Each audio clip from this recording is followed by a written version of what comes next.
Right, brother, here we go. Continuing the series. Brother, hope you have a wonderful day. If you tuned in after the live, that's cool.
All right.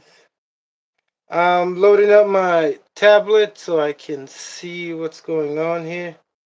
Um,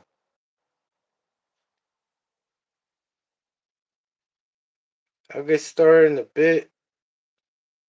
ASAP.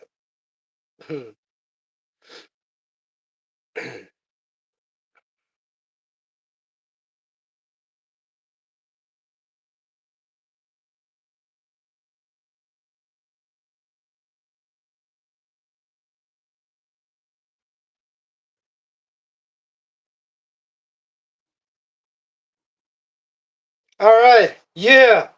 Okay, so I'm gonna stay quiet until somebody comes in.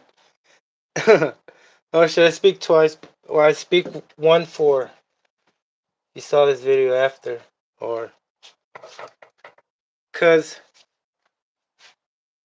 it just like I see it like this. If I don't say anything and you're watching this after the live, then it's gonna be quiet and it's gonna feel like you're just watching a picture. So, and then at the same time, my conscience goes, "Hey, are you talking to yourself?" No, but then I gotta keep in consideration for others that watch it afterwards. Hey, what's up, brother? How you doing? Thanks for the like.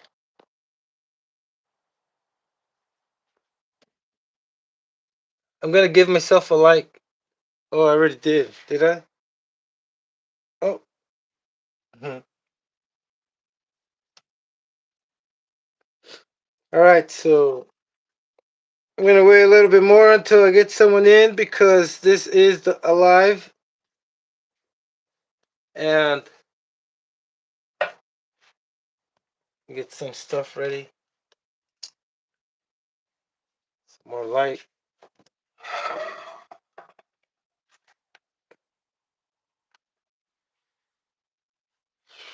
How you doing, brother? Anybody? Let me know if the chat works. Can y'all hear me? I wouldn't want to be talking and realize that I've been talking without anybody hearing me for this whole time. Oh, my mic is on, but you never know. Okay, so there's some stuff over here. Oh, this is gonna be interesting because I have a pretty good idea how it's gonna go back together, but at the same time I don't, which is freaking contradictory. Holy man. Anyway, let me get my pieces here together. That was that one. Okay. So I left off. How you doing, brother? I know maybe you don't want to hit the chat or maybe listen, but I left off. Oh man. Ah.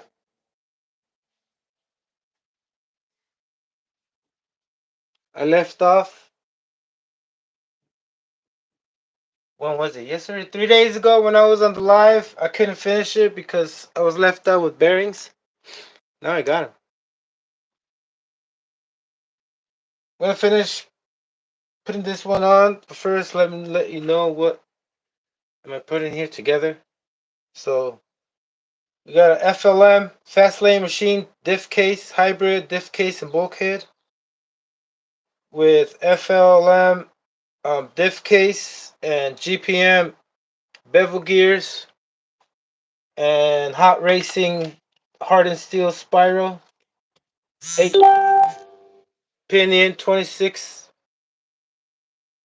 Hey, what is up, brother? Hey, just bumped into this live stream sub. Thank you, brother.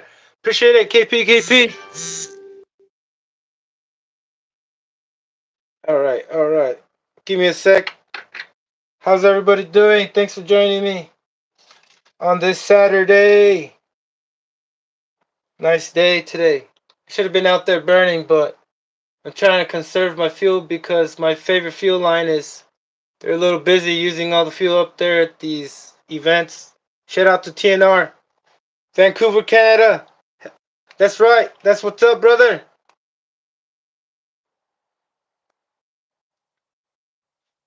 All right, so you were saying, you're from Okay. So you got a Savage, brother? KP, do you have a Savage? Do you have a Savage HPI Savage? Even if it's a stock one, because I just want to let you know I'm building a twin engine Savage. And it's not just twin engine, it's also twin sized. Or can I call it twin size? I would not know. But I will call it maybe, I don't know what I can call it, but it's stretched. It's a 5T. Wait a minute. There was a 5T HPI Savage that came out. So it's one of those, but twin engine. Right? And if I'm thinking, okay, so first let me show you what I was thinking before I even thought about buying this stuff. I'll show you what I'm trying to put. So here are my twin 46s, and this is what I'm trying to put on. And the one-way bearings on the transmission aren't going to have no chance on this thing. And no, I do not run slipper clutches when I twin engine, even with the single engine. Get rid of those slipper clutches.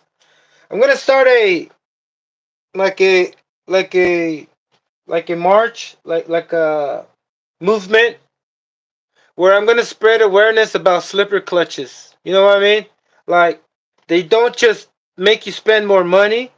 It like detunes your RC car, meaning it lowers its power, right? I don't know what kind of safety measures does it have besides slipping on the damn spur gear, which you already can slip or free wheel from the clutch bell, right? Or from the one-way bearing inside the transmission, right?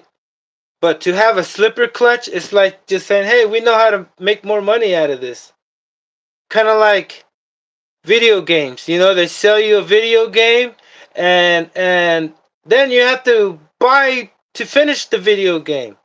You know, buy freaking stuff inside the video game. It's ridiculous. You know what I mean? This doesn't make any sense at any standpoint. Even if you land on power, you're still going to damage something.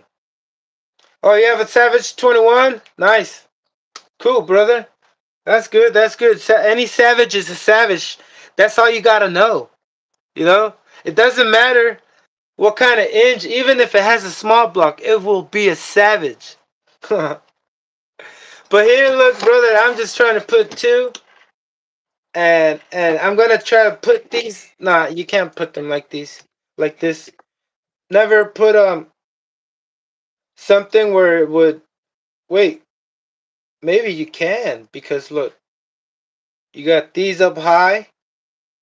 You never want this at a position where it's anywhere facing up or going up like this, right? Because you got it like this. Anyway, there's oil. That's what I want you to know, and the oil, like the way I told you that I wanted it like this, is gonna build up right there, right? Which is not a problem. I thought the whole thing was gonna fill up until like this point, but I remember it has another stinger on the bottom. Nice, nice, brother. Point 46. Hey, a point 46. Look, you can always get a point 46. Wait, what'd you say? 4.6. That's a point 28, right?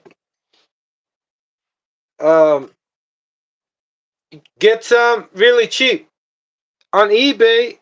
You can get some really cheap. Like I used to get all my stuff from auctions on eBay. And that was only because sometimes you gotta stay up till like 3 in the morning to have the last bid. And there was always a trick to get with, to win the bid. But I can tell you that, yeah, eBay, they still have really good engines. Force engines are good engines. They're just not gonna be engines that are gonna overpower your car to the point where it breaks. Right here in my channel, we use power to break things, right, brother? We're not here to crash. Well, I'm speaking on a different perspective. You know what I mean? Like saying, like I'm more than one. My channel's built up with more than one person, but it is. I include everybody.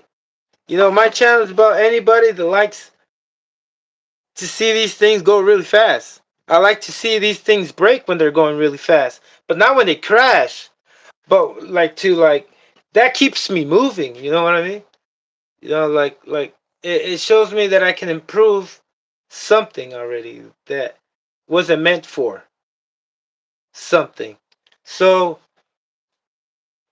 me doing this is just gonna get me to a point where I can freaking make a bearing, a one-way bearing adapter where I can eliminate the one-way bearing and just use it like that. Kind of like if it had a pin drive, in the middle of the drive shaft or the whatever shaft it has driving it. That's what I want. I really mean. But that's my drive, to not hit it in overdrive, but to overpower the drive more than it can handle.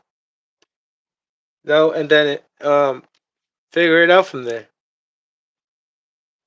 Like challenges, it always challenges me, and that's what keeps me in this hobby.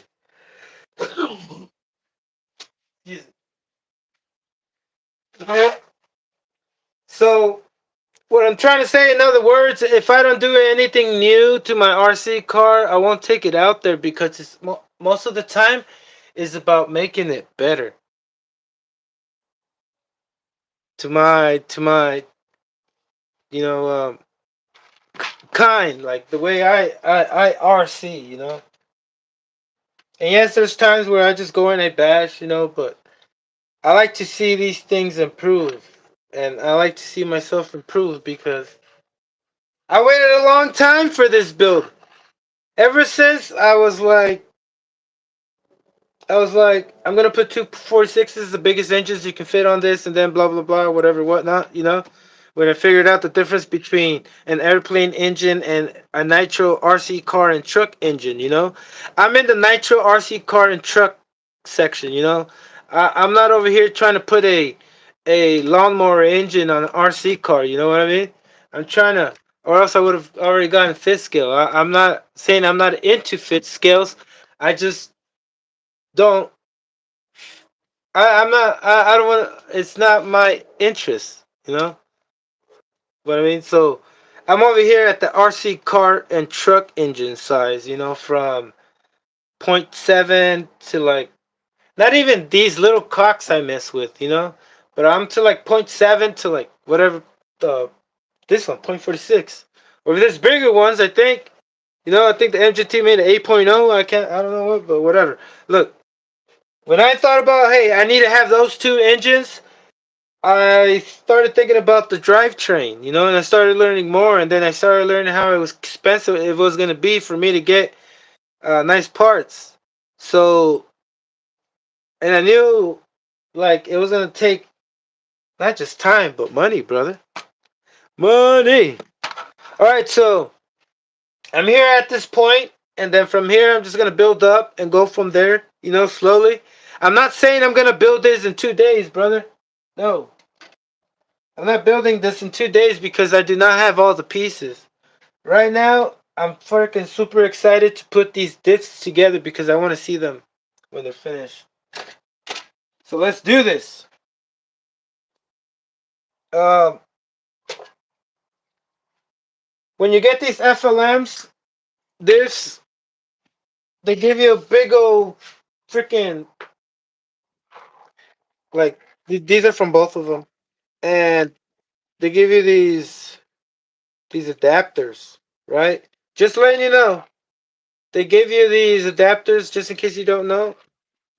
They give you these sleeves so you can put your bearing, the regular size bearing from the diff.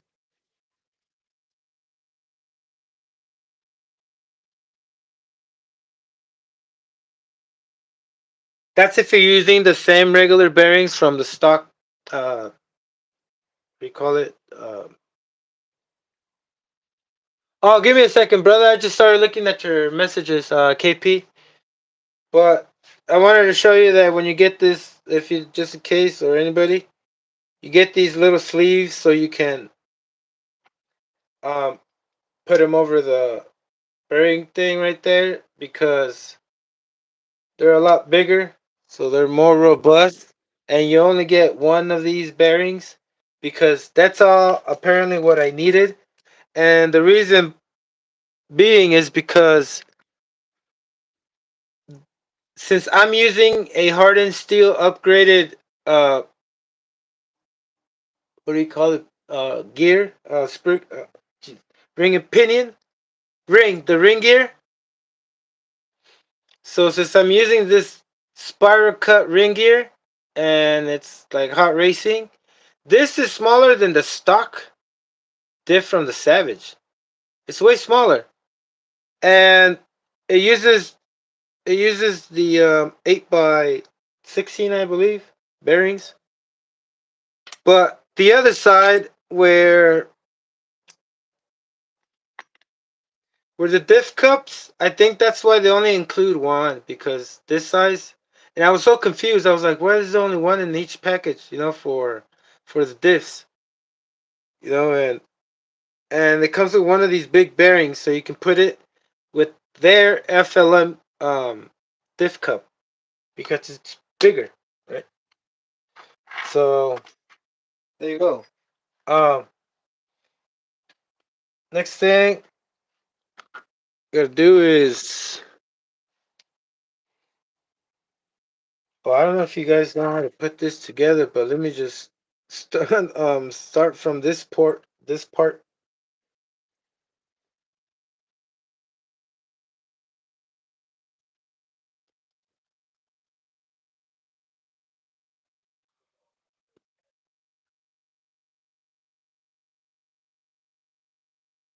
All right. I think I'm gonna put a shim. I'm gonna shim it now. Where are they?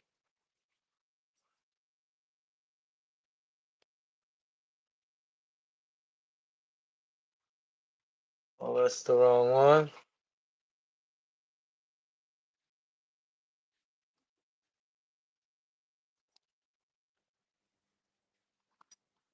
I think I found it. Oh,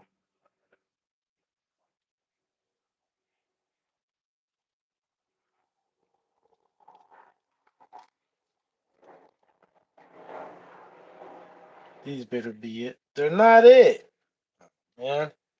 Okay. So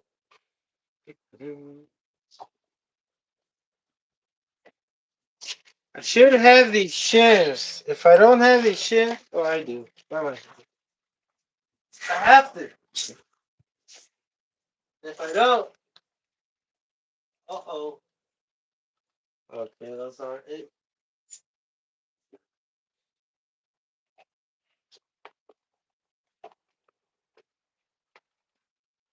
Give me a second, brother. I need to look for some shims.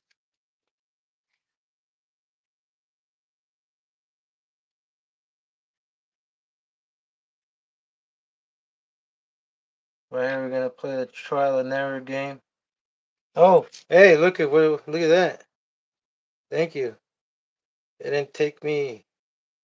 Okay, so I'm gonna try that shim. Looks like it's a point. I would say a point point two or maybe point four. Um, then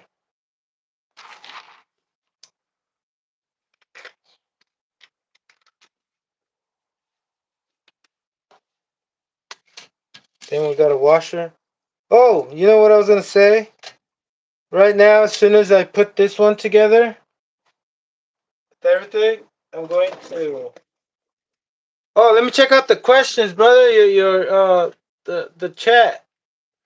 All right, going to buy. KP says I'm going to buy a 4.6 B for a beat around truck. Yeah, that should be good. Oh, and then anything I should look for as a weak point of 4.6. Yeah, weak points are if you leave your preload unpreloaded, like your shocks, making them wobble around if you're jumping it.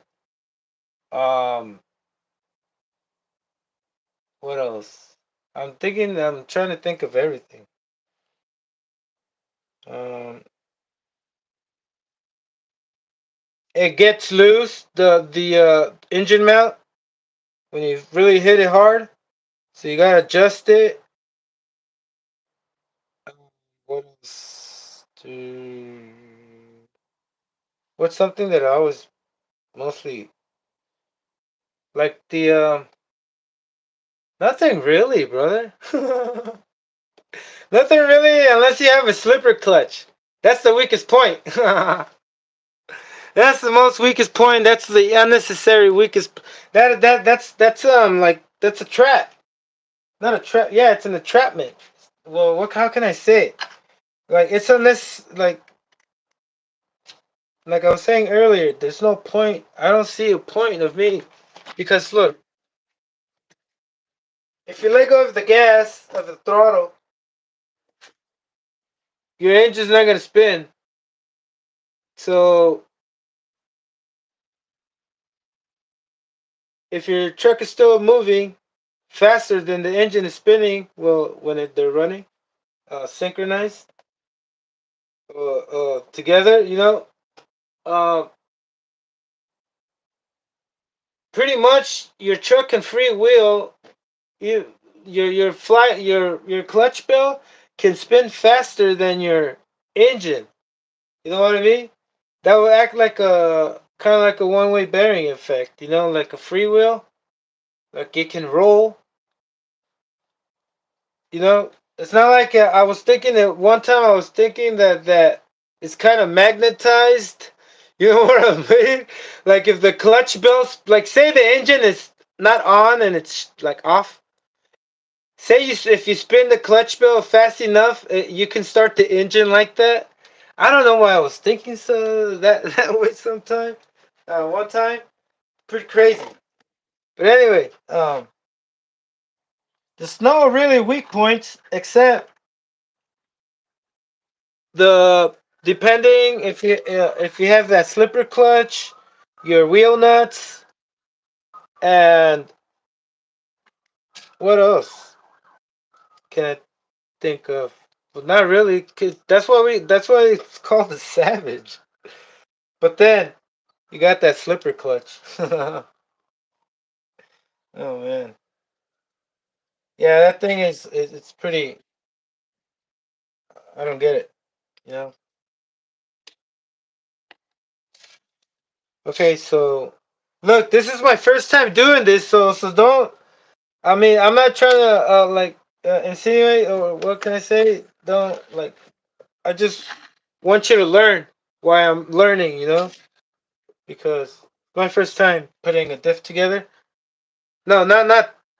I mean, this type of diff because the clearances and everything to shim it and whatnot and put it together on this type of diff case. I mean, I have another Savage, by the way. I'm gonna get to that soon. Man, I just got too much. I don't sometimes like I made up my mind. I was like, you just gotta stick to something and do it all the way. Just put it aside, you know, because it's different when you have 4 or 5 RC cars than when you have I mean 1, 2, 3, like 20 to run. And then if you're trying to show them on your videos, it just kind of it could be a little bit uneasy, yeah, uneasy. Oh, we forgot something. So I am using I am using 1 million diff fluid for the rear. Check it out. And for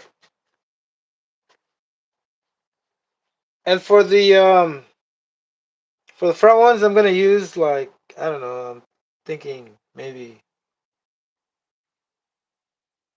I don't know because I really don't have diff fluid.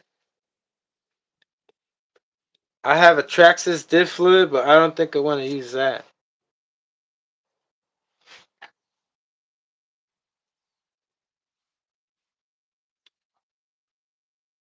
Okay, let's merge these two together.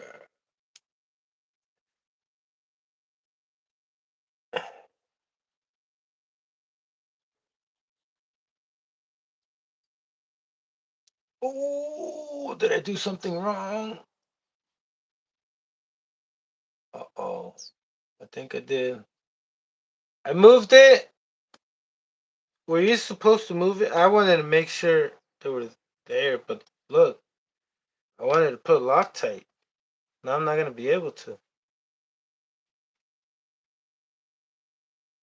Do y'all put Loctite on your diffs cases?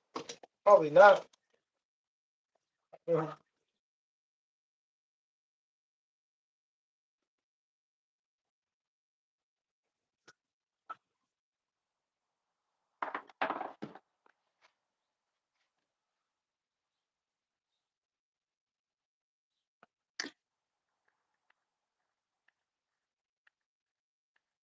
Uh-oh.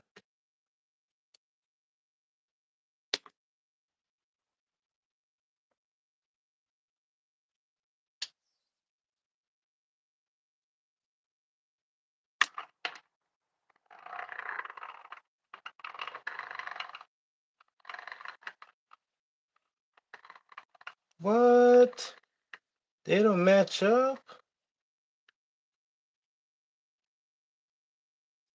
Oh crap, that's the wrong hole.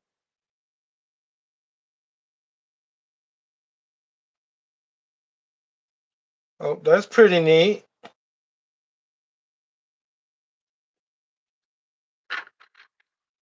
Let's see how this goes.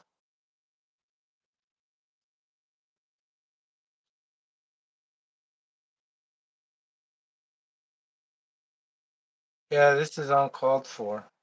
I'll get it together. Alright. Uh, Let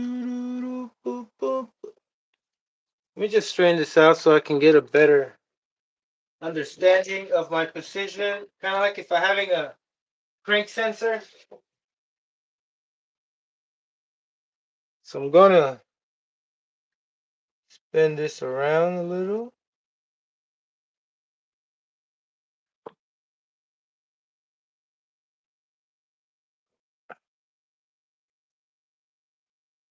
Yeah, all this was unnecessary, brother. You should have been done the first time.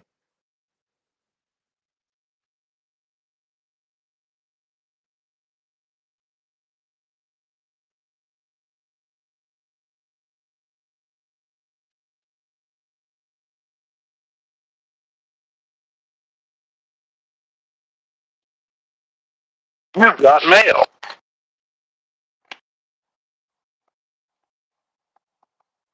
Yay, brother, we got mail. I can't believe I didn't put that off. Give me a sec, brother. Alright. So I do not like this whole outcome thing right here with this diff fluid squirting out. Maybe I put too much? You think I put too much? Man, I hope not.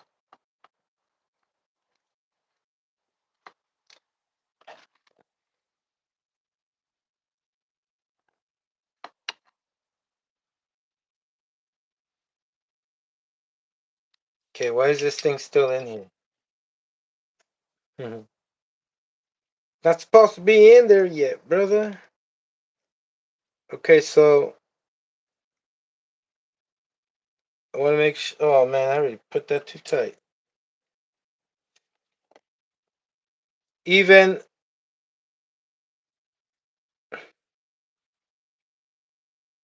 evenly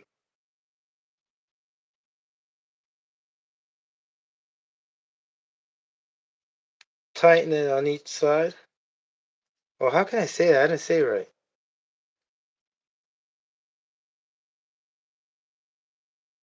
Like, you know how when you bolt down, if anybody knows when you bolt down a cylinder head, you gotta have like a bolt pattern, a bolt screwing pattern, so you can evenly spread out the tension or the tightness. That way it's not lopsided on one side. I mean, that way it's even.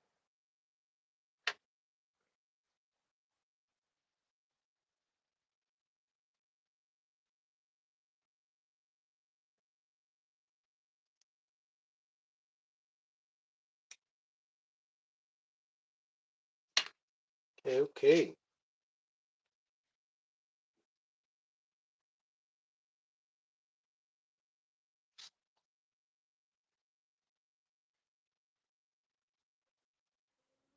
We'll test this.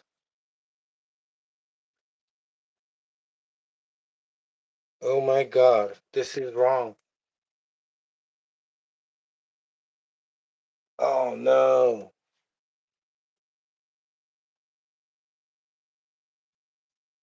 Damn, what did I do wrong? It's locked.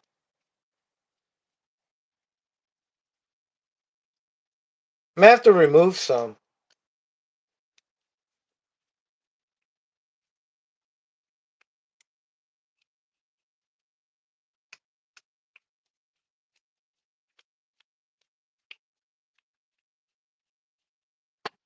Yeah, I probably put too much on it. That's okay. Do, do, do, do, do.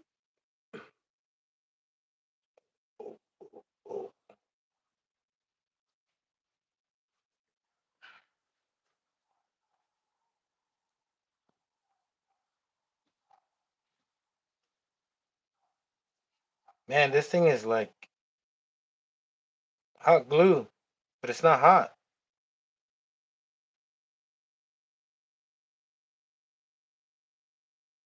It moves in here.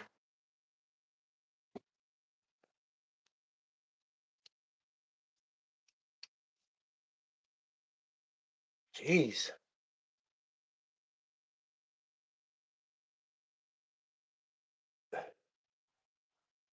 Okay,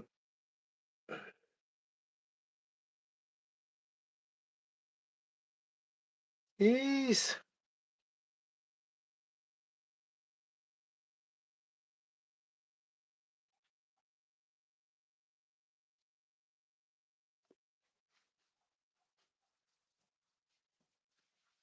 Man, I feel like my hands are gonna get glued. But they're not. It just comes off. Yeah, that seems right.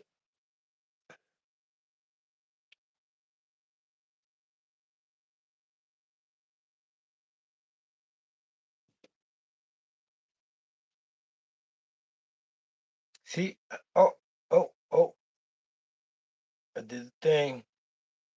Same thing again. See, it spins, but now.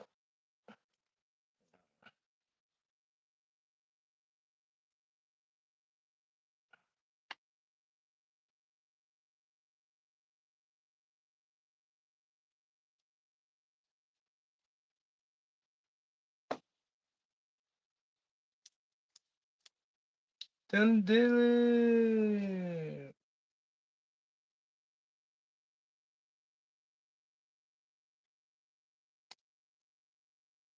Okay. That's why I'm having a hard time.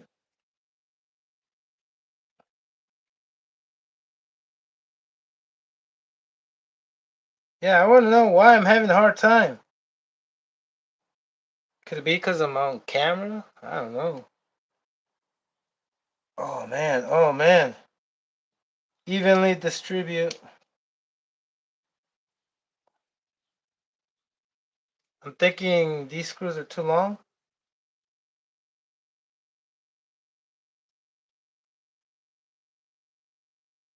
Could they?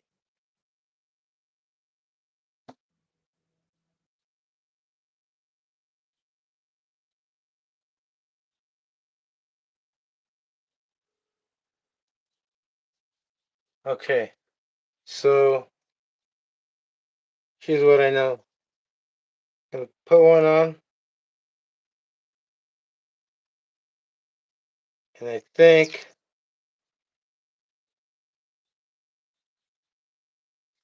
I'm not doing it right. Man, it's so weird.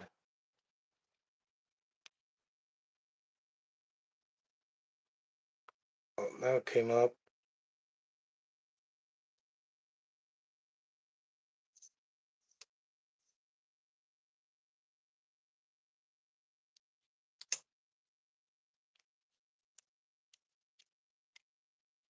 Yeah, it doesn't feel right.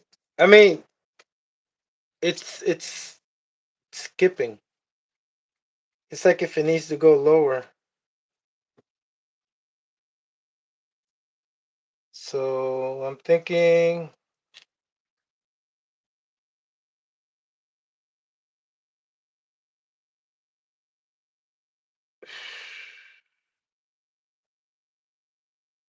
yeah. Okay.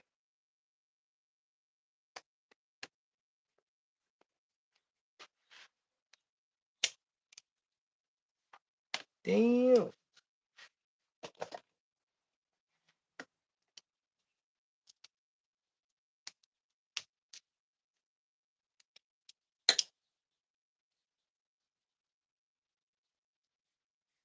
I need something else for this. I can't put it on this thing.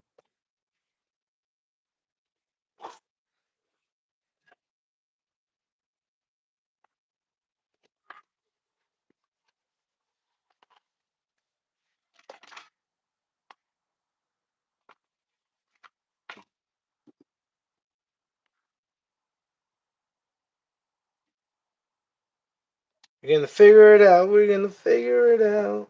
I think that's what's going on. That this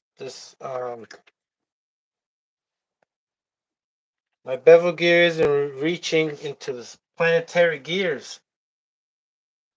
It's skipping. So I'm gonna remove the shim so the shaft can go lower. Trial and error, brother, man. Only if I already had done this. Good thing I did it. Stay over there. There we go.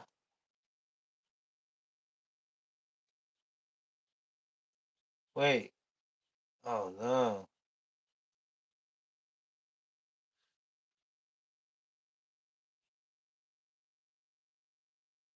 Think I'm gonna have to remove my sham? Are you serious?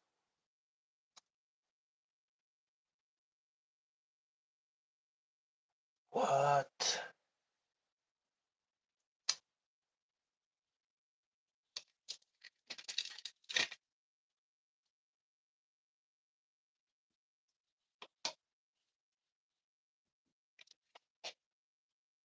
Yeah, that's gonna ruin it. Oh man, what is going on? Oh, I'm not in picture.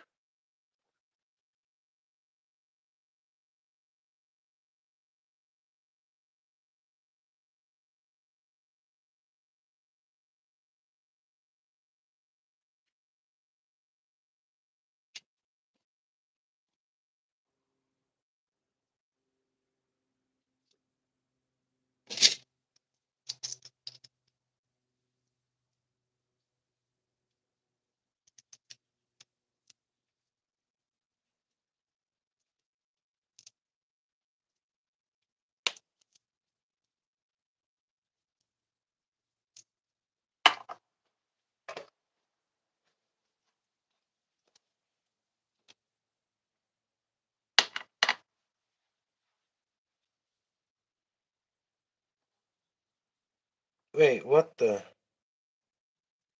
So,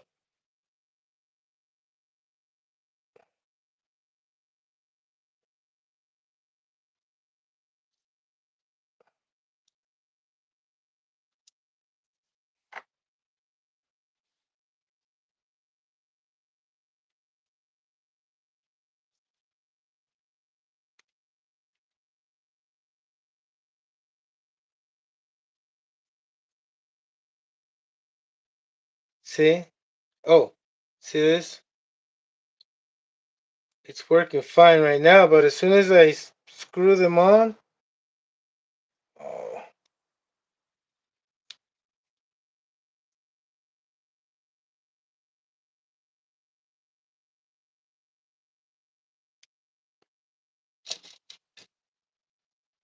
maybe these screws are too long, brother. That's what I'm thinking. They're too long. Huh. And they're probably touching the. Oh man. Okay. You try this with smaller screws.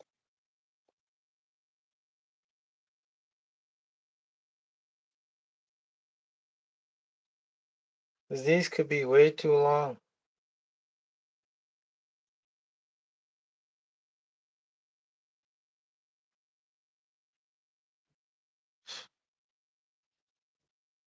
Because it doesn't say that the hot racing thing is for, or the other bevel gears is like for. I mean, you know what I mean? Everything is not stock. And then, look at that. Oh my god. It was the fucking screws. And I knew it was the screws because the more you pushed in, I mean, the more you tightened it all the way in, the more it was protruding, the more, like, it got to a point where it would lock. And it was touching the little planetary gears in there. That's what I'm thinking. What? But hopefully it is. Because if it's not, I'm gonna be a little weird. Just kidding. Okay, so let's put this together. Oh yes. Excuse my nostrils that I have to get rid of some.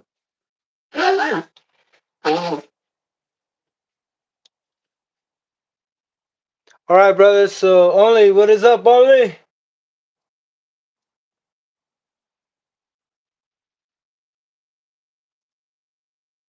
I got my bearings. Ooh.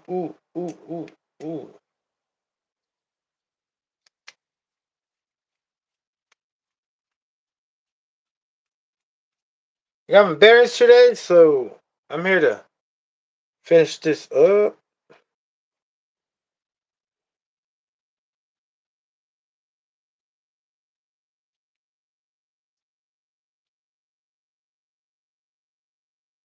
I'm just making sure I'm not gonna.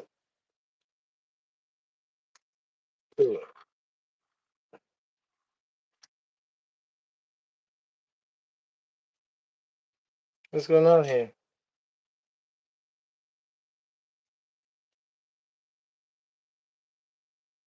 I think I'm touching the gasket.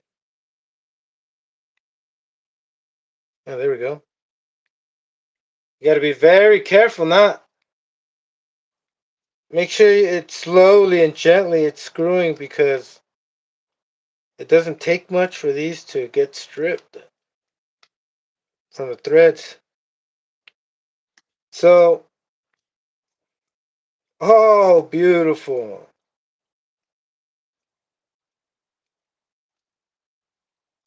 Oh man, this is super hard, brother. Yeah, 1 million is like, whoa. But I'm just testing it. Oh man, that is freaking super locked. There's no way that's gonna work fine. Or maybe I'm wrong because look, you're not really putting this. This isn't the really actual resistance. You gotta keep account that you have leverage, a long freaking length from the arms and the drive shaft. You know that's acting like leverage, right? Kind of like if I had this. So this feeling right here is not the same as if you were doing it with the wheels. Yeah. Damn, it's hard. You got mail. But anyway, I think I'm gonna keep it like that because I don't know. I just might be a bad idea to have it this damn freaking stiff. That's fine. Look at this. And those gears, I don't know if it's me or they're not. They're binding a bit. But yeah, I don't know if I'm gonna have to open it up again because I gotta check right here how it's gonna go. All right, so let's move on to the next step. I'm still gonna have to open these up because I gotta shim it, and I don't know how much shim and what side I have to shim it on. But I'm glad I got out of that situation right here where I was thinking, damn, what's going on? Why is it locked? Then why is it binding? And then I hope these are these. They should be. Stock Savage. Yep. There we go.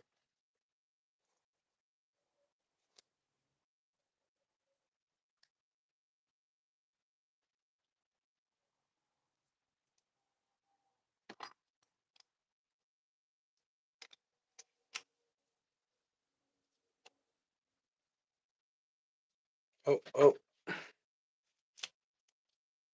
Just wanted I didn't show it. So right there.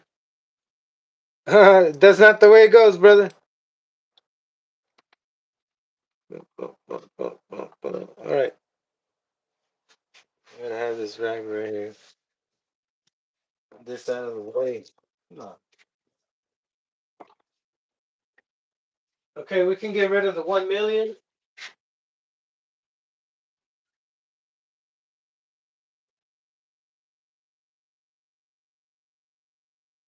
I think for the front ones, I'm gonna use 10,000 weight because it's the only one I have. I only have shock oil, brother. Shock oil and filter oil, and that's the only diff oil I have. All right. So on which side is this gonna go? I don't know yet.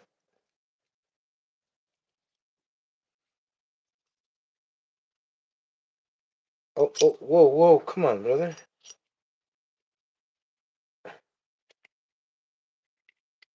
Oh, this tight fitment.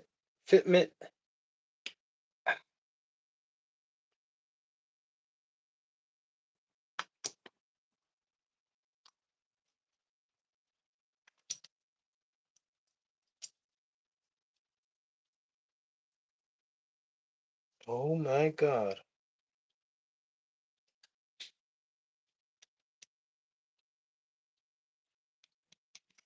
That feels good. And then the clearance is like,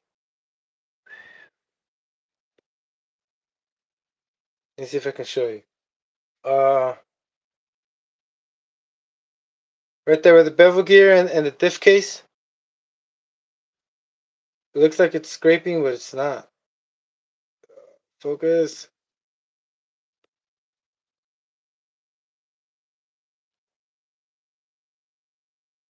Oh, all right.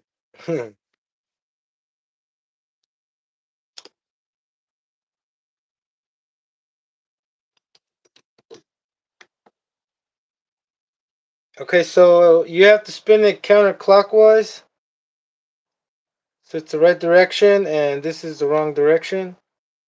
So, oh no, they're right. Give me a second. Let me go double check.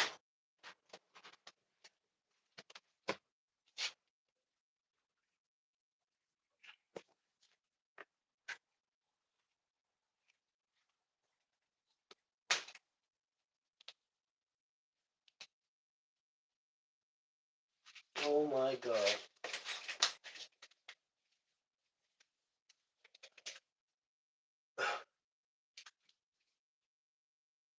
Facing forward. So facing forward counterclockwise. Facing forward counterclockwise should be going forward. So we're good. See that? So this spins for the front ones. These should be reversed. So these are not the fronts. The rear ones.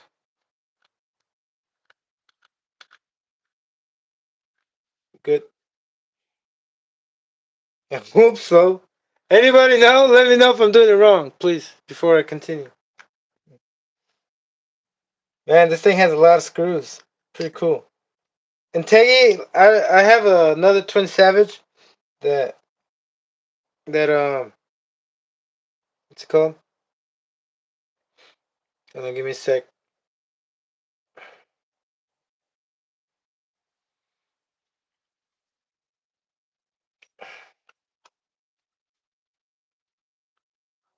Man, they're tight.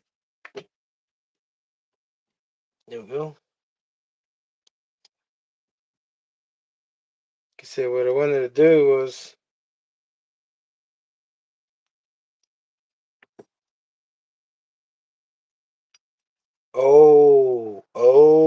I never checked what my shim. There we go. Okay. So it's sitting flat and this could go up. Its potential is to go up. I mean, it's if it goes up, we're screwed. Cause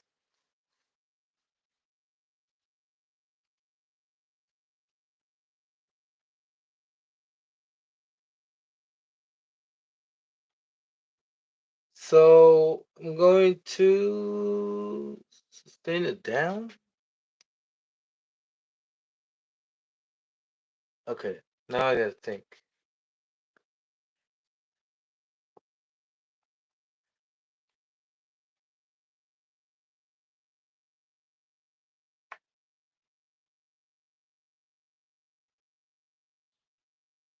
No, I gotta shim it on the other side now. Right? Or what did it feel like?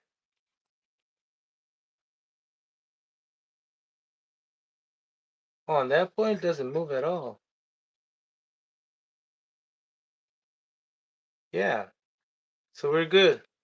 So putting on this plate will just prevent it from scooting back again. So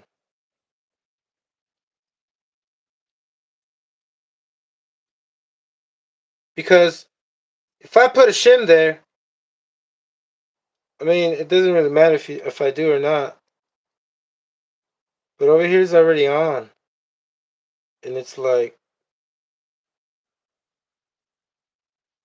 oh man, here, let me try this again.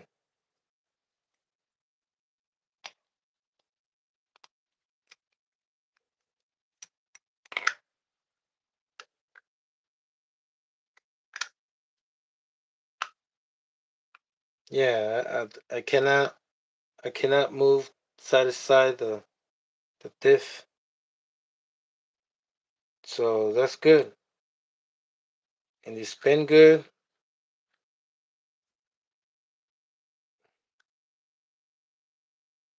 So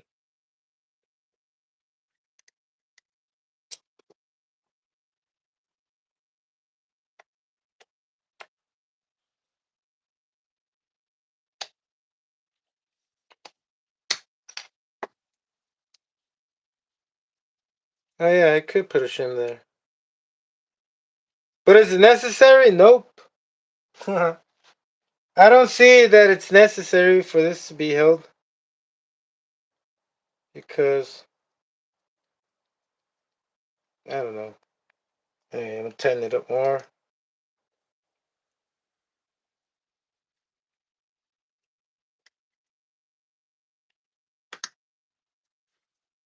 So for some reason, this whole thing is fitting nice without shims.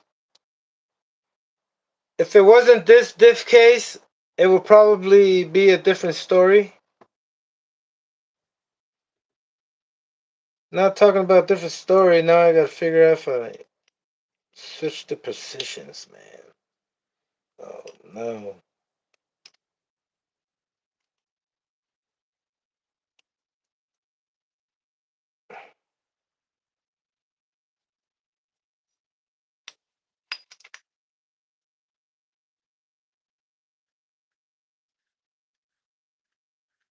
So counterclockwise facing forward.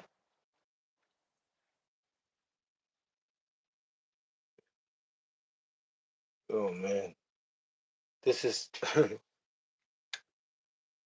this should be it.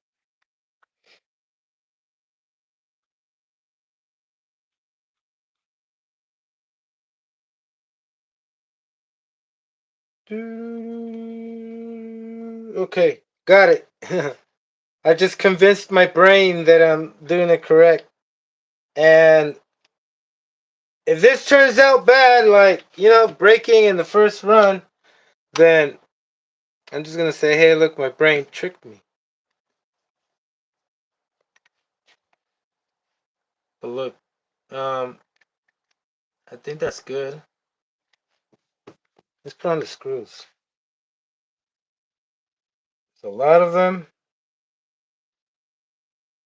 Side is a thread. Okay. Nope.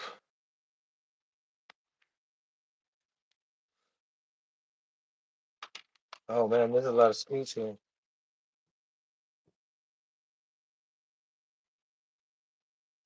But these are for the chassis brace. I mean, chassis plates.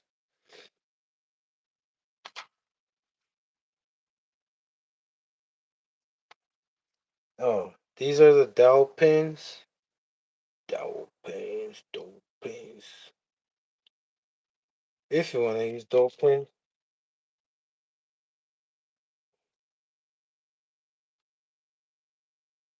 Uh, Yay, finally, we found the match. So, I'm gonna Loctite it.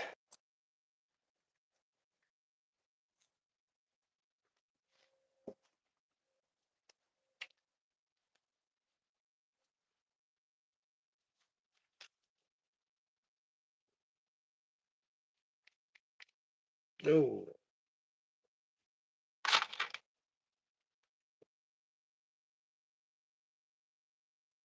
That's a bit excessive.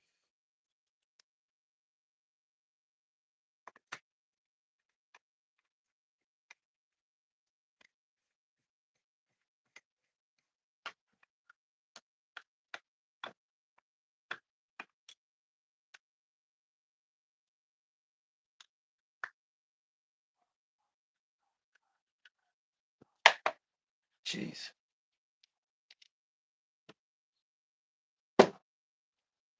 Oh, I don't think that's enough.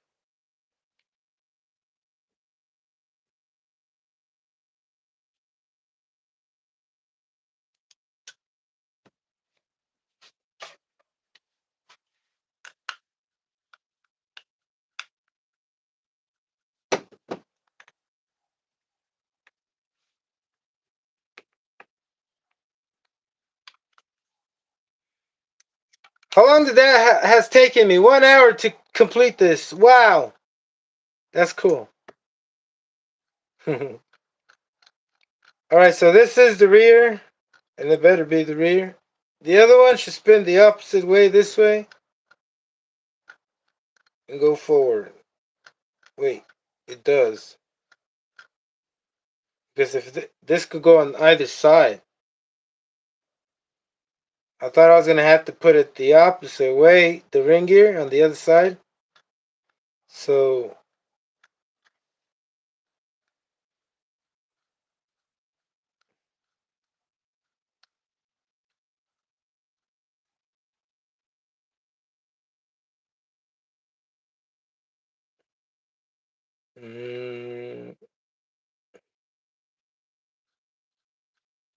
Oh man, I hope I'm not wrong about this.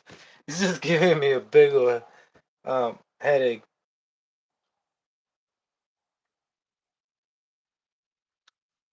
Well, at least for the first part, for farthest like I can know is that if it's not right for the rear, then I can use it for the front. All right, keep going. Let's keep going.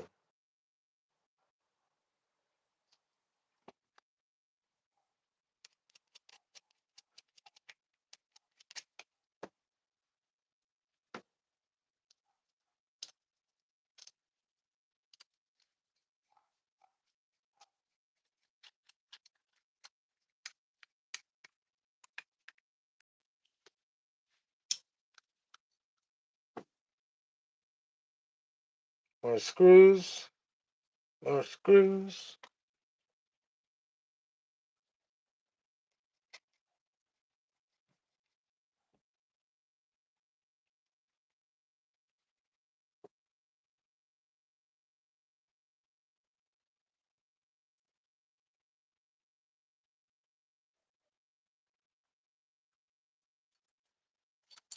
Aye.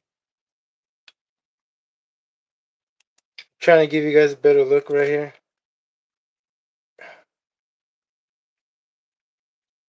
Oh, that looks good on camera.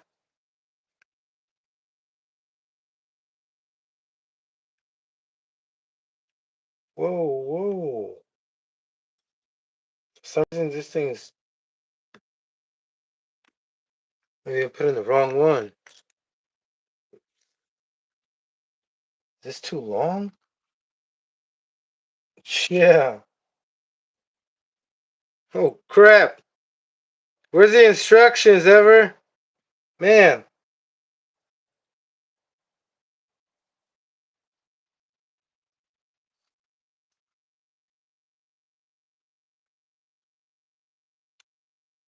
Yeah, I don't think it's for that one either. I think I was in the right one.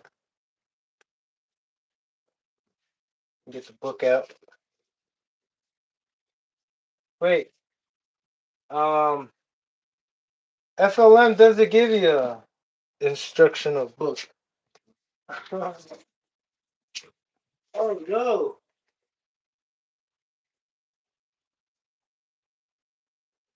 Alright, whatever. Um I can see that right here. Man, what could that be for? Uh,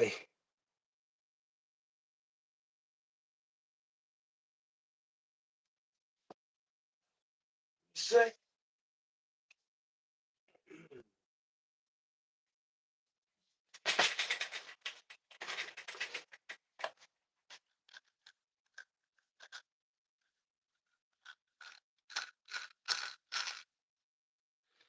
Yeah, I don't think I'm gonna want these in the front, but that's okay if they don't work. I mean, they have to. If I get this wrong, it's gonna suck. So what does go here? Oh man.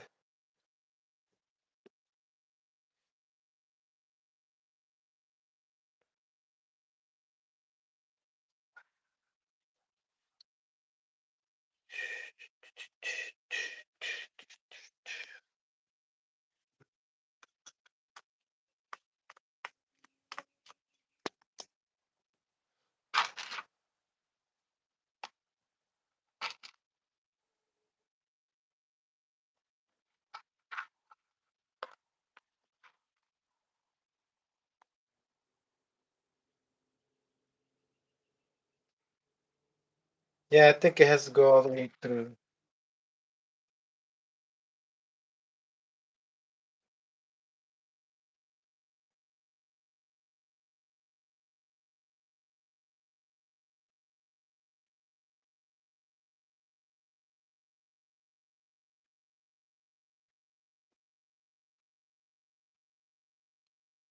There we go. Yeah, I was scared. I was being a little sis. I was like, man, what the? I'm gonna break it.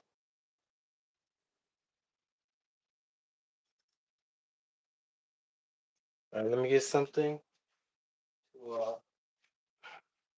tighten this up.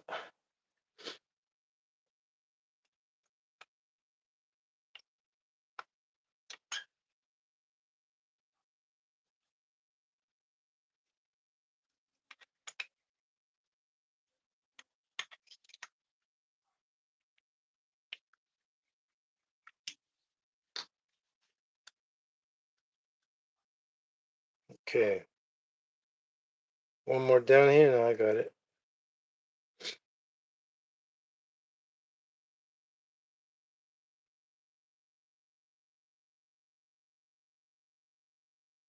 Okay, so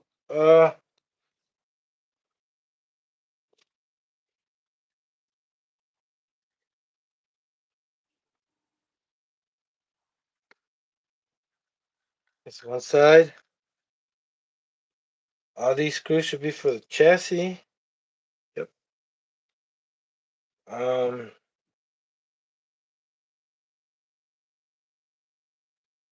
I remember these have a damn pin there. Oh yeah. Okay, so that makes sense. These are if you're using. Well, it doesn't make sense if you're using stock bolt kits because you already have the bolt kits. Holy crimples. So what could these be for? Anybody know what these are for? Oh man. I got one, two, three, four.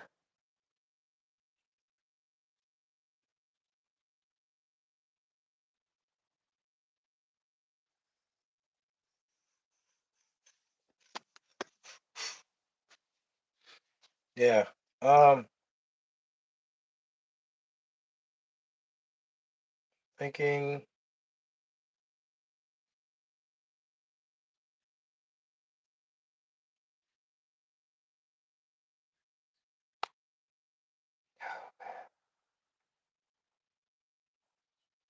right here.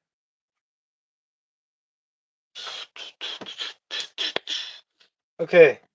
I'm just gonna keep going. I don't know where these pins are from. I know where these screws are from. They're for the other one. Um Countersunk screws. There are probably screws for you to have to put everything else. Look on the bottom. Oh, the screws for these, for the bottom plate chassis.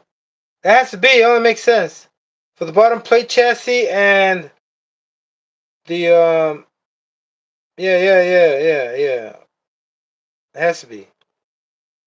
And then these.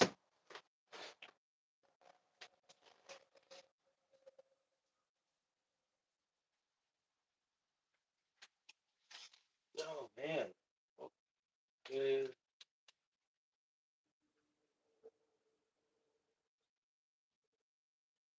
Okay. Oh, yep. I see. Okay, we're good. Just making sure that I don't have to put anything else. Man, this thing has so many things on it. It's like super machined. So all these screws are just for like when you put everything else together, which is makes no sense now to me. What's next? The other one? Yeah.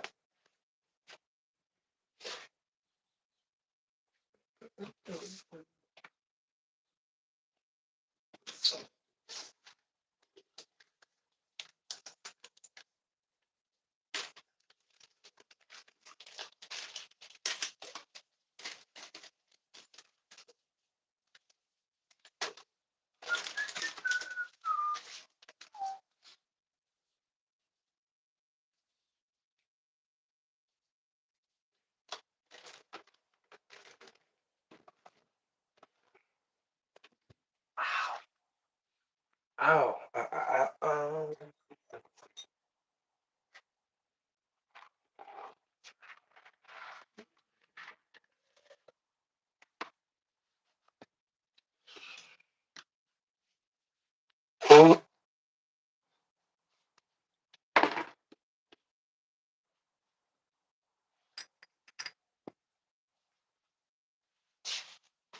Give me a sec. I'll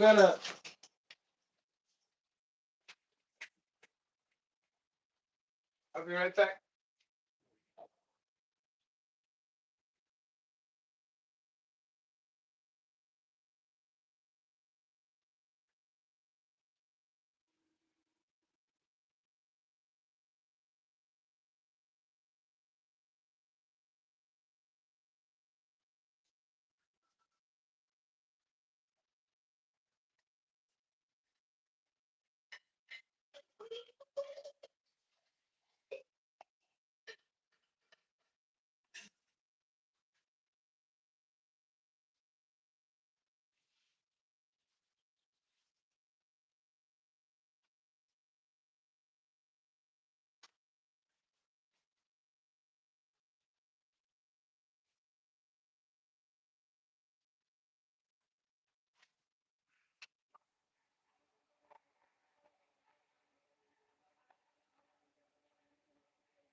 All right.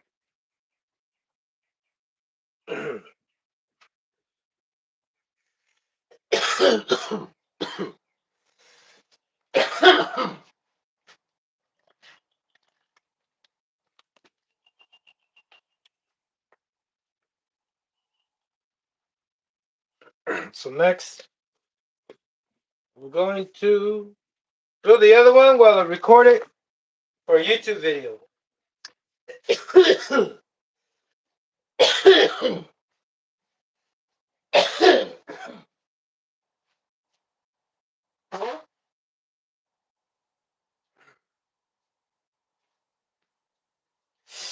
Hold on, let me get ready for.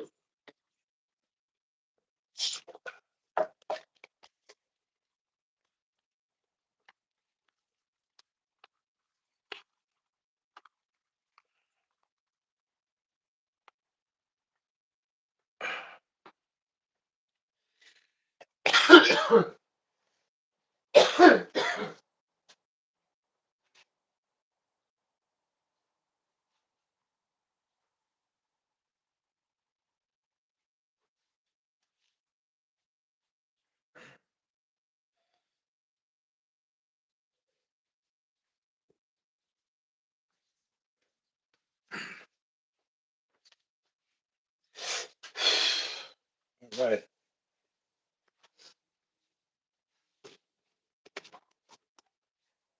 Oh man, one thing I don't have is the drive cups for center drives. Which I am gonna get CVDs, which that's what I think I'm gonna do right now. As soon as I'm done, order some center drive shafts. All right.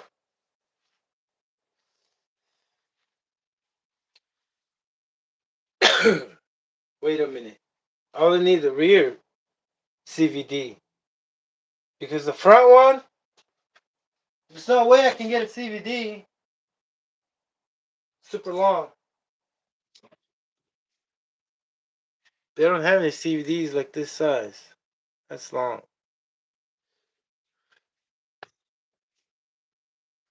But all right. Give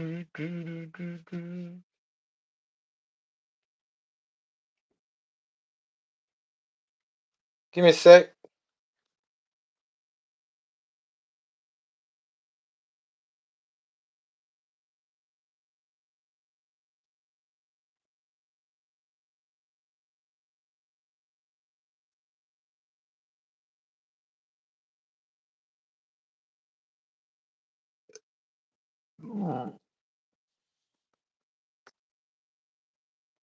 Excuse me.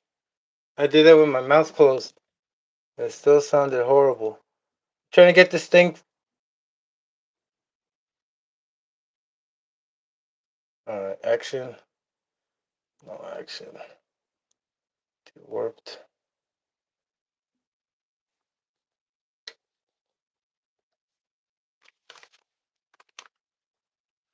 Yeah, I don't think I'm gonna get that off.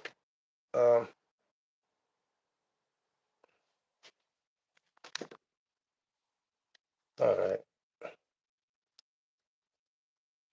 Setting up my other camera. I'm gonna do a video assembling one of these. So I'm gonna give out my introduction. My intro.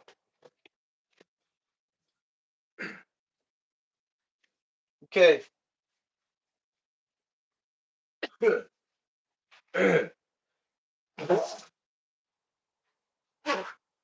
Excuse me. Got a runny nose, man. These aliens.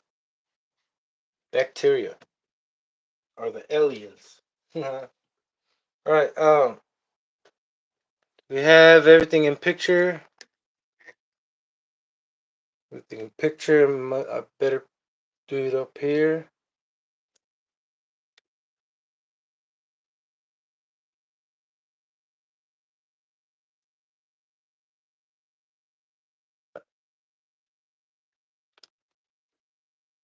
I think I should do it up here.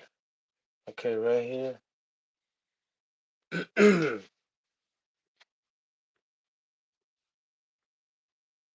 What's next? What's next?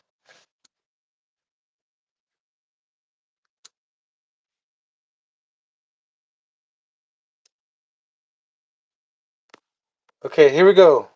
In 3, 2, 1. All right, brother. What I have here is my Savage 5T specialized, customized. Well, not really. Just picked out. You know, from the finest farms. Oh, finest farms. Yeah, well, from HPI, GPM. hot racing, and fast lane. So I got my combo right here put together for my diffs that are gonna go on my 5T, brother. And I'm excited, super excited, because I already got one done on the live. I'm just gonna do the other one right now, just show you, in HD or in a better view because I don't know. I don't know. I guess I just want to do a version for a video instead of a live video. Okay, look, check it out. Let's get this started. And first things first, show you what I have. I got the stock Allo diff case, hashtag pound or numeral whatever. Okay, so I was gonna say serial number. Bear with me, brother. I'm still trying to process what I'm gonna say. Okay, so man, what do we call this? I'm stuck. The number for the product. Oh man, let's skip that. But it's right here, 86827. So if you want to look this up, you can look up this product number on HPI. So it's just the stock ones, nothing special. I did try to look for something special, but it was pretty expensive, And the only thing I noticed is that these things were black, but that's about it. But look, I got these, and for the give me a sec.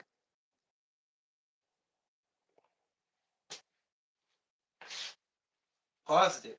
Paused it. Okay.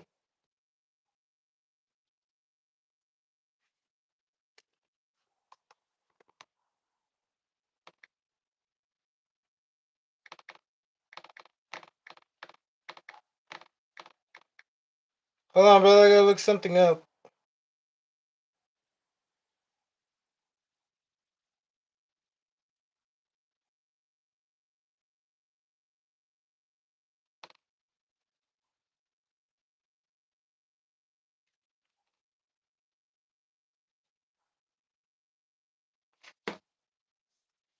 Yeah, I can't think about that word when you look at the number of the product of the package. But anyway, oh man, this is brain burning. So next I have, brother, the GPM racing product number. Yeah, I'm just gonna give you the number because I do not know. All right, where's this? This does not have a stock number. Nope. So anyway, GPM. Look, these ones pretty expensive. 49. Paid about $90. So let me give you the price for this one was I think I paid $30 for both of them, and this one was about almost $100 for both of them shipped. So I got the bevel gears hardened steel, of course. That's what it says, and I would trust it because it's GPM for some reason. There are other products out there, available that are much cheaper, but they might be copies. Like, I mean, not copies because it could be a copy, but be better or worse depending on the material, right? So these are pretty heavy. They feel like steel. The other ones that tell you that they're hardened steel could be monkey metal, you know. So be a lookout for that because if the price is too good, which it was, they were these were 40. I can't remember, brother, but the other ones were half the price, like $23. So and they look the same, These planetary gears right here aren't the same on the stock ones. These are more aggressive. They do look more aggressive. That's what I'm trying to let you know. Um, and they sound more aggressive when they're on. I got the hot racing ring and pinion, hardened steel spiral cut, and this one for both of them was about $100 too. So yeah. Spiral, brother, spiral. So I got the XL drive cups from FLM as well with their um, diff case. So 7075 aluminum diff case. Ooh wee. Okay. First things first. Like I gotta tell you, I might be doing this wrong, brother. And if you know that I'm doing it wrong, let me know. Okay. It's my second time doing this one overall for sure. No, not really. It's my fourth one. But you know what? I'm gonna say this. It is my second time. I mean my first time. Well, with this one second. I was accounting the other Savage, but that's made from Integi. And they cannot make an identical part. It might look the same. This one, it looks the same like the one from Integi. I think FLM copied from Integi, maybe. Not sure. But I've, or maybe it's the opposite. Integi copies from FLM. But look, check it out. They cannot be the same clearances after all. With the shimmy. Okay, so I'm going to start off with these diff cases. Second diff case.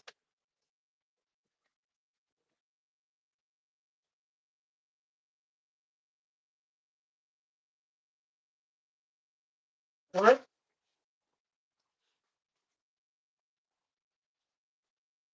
Okay. Second diff case. Open. I found out that these screws are too long. Well, I don't know why they were too long. Wait, you know what? I just found something out. But anyway, let me continue. I should have checked this same thing earlier. So first things first, with this case, put on the O-ring, and then get the drive cups.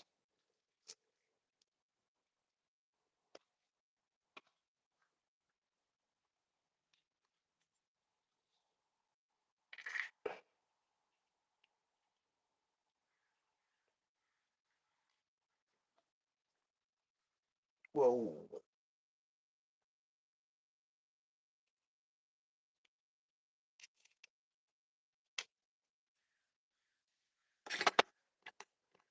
Okay, drive cups on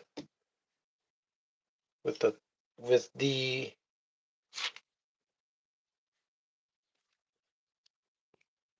I just cut my finger.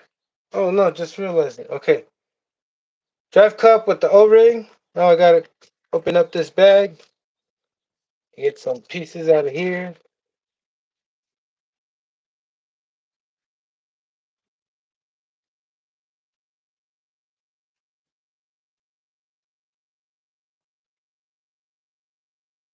It's in two bags. Whoa.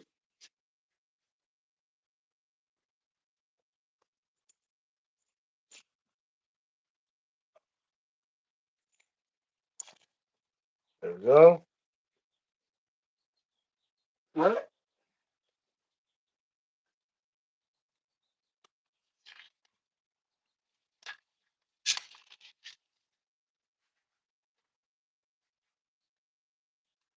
Oh, oh, oh. Can't start with this. But I do need this. Cover up the O-ring. You need this big old washer. I mean, shim. Then you gotta get the hot racing. Hot racing.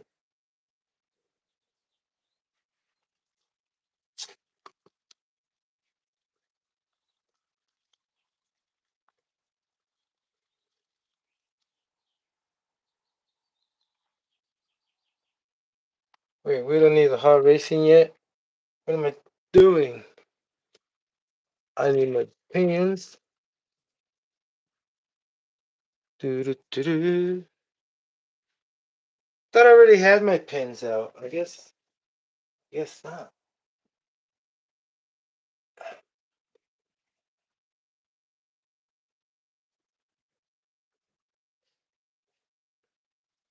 Oh yeah, they're over here. Whoops.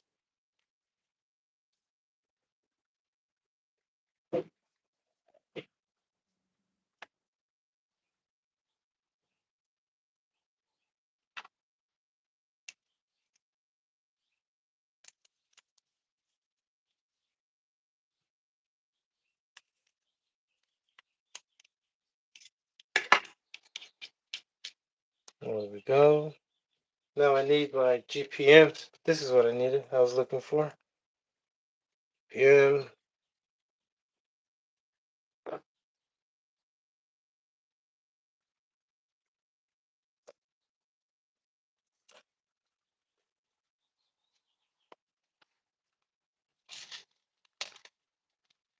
Oh, word open.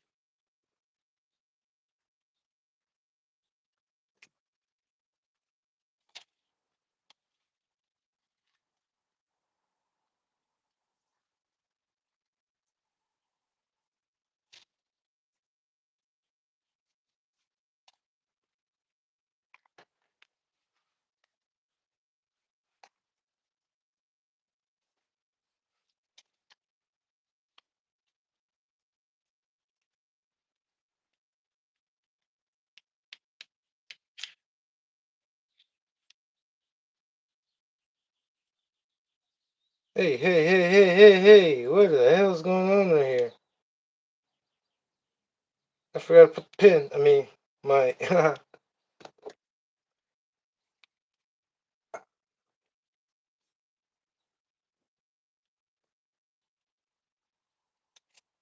Oops.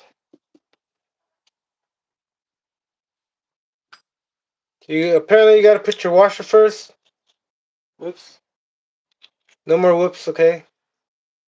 Try to have no more whoops. I mean, did I say washer? Your bearing, brother. Gotta put your bearing first.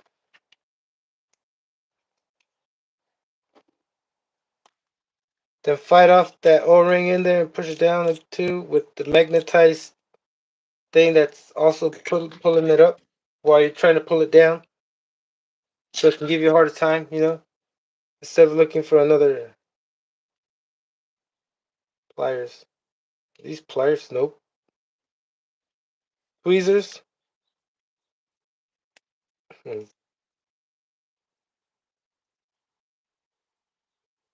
we go. I'm trying not to make a mess or get too anxious. There we go. Okay, so there's a little bit of play. That's good for me. Continue to the next step, brother. Get the crisscross. One. Whoa. Let me get that close. Get the crisscross. 1, 2, 3, 4 planetary alignments. I mean, that only makes 2. Okay. Try not to mess this up.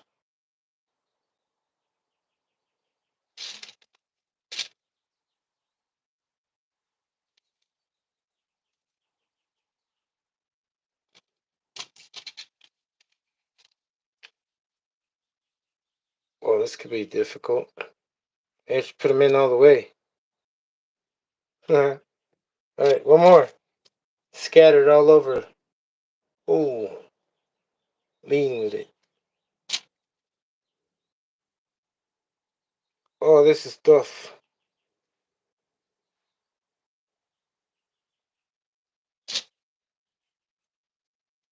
But I'll get it done. Oh, whoa. Okay.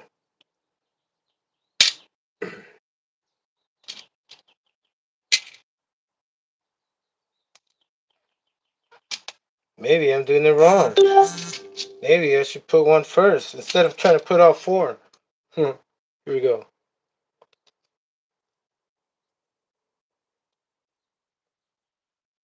Here we go. 2, 1 at a time. Downwards, forward. It's. There we go.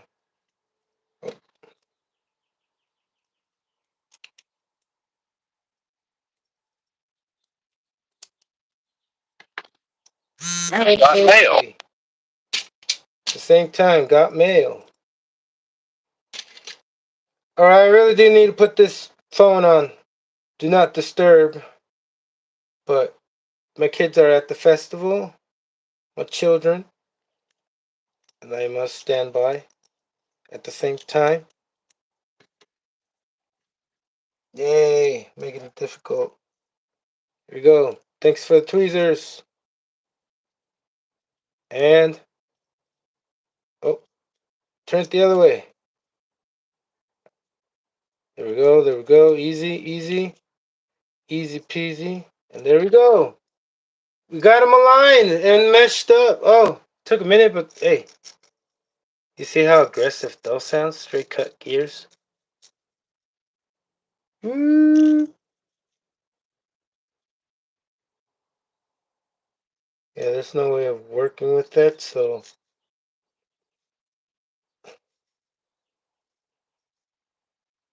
that mesh should be fine. Because if it's not,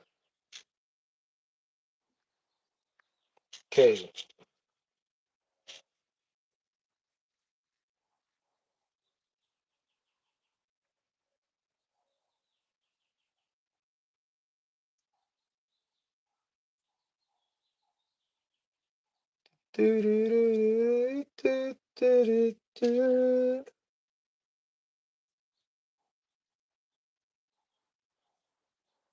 Yeah, that sounds aggressive. Got mail.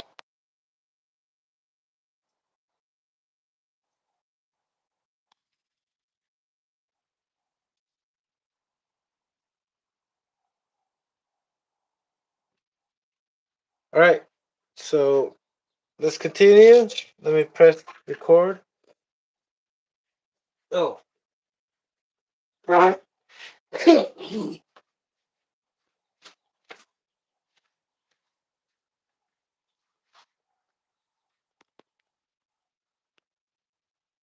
All right, hit the do not disturb. Okay. All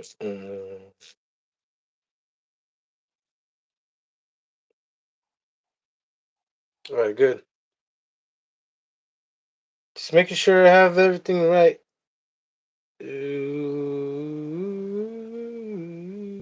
All right. Next, I'm going to put on some diff fluid.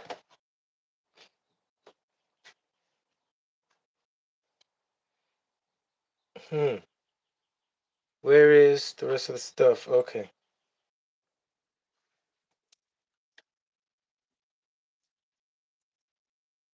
All right, let's do this. It's the only diff fluid I have, brother, and it should do fine. We got 10K. All right, all right.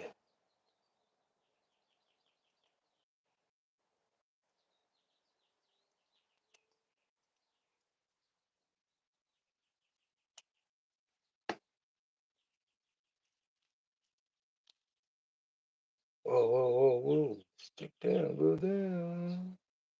We need more.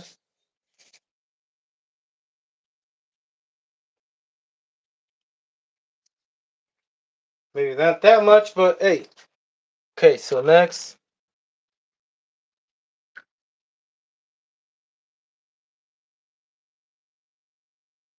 Line it up.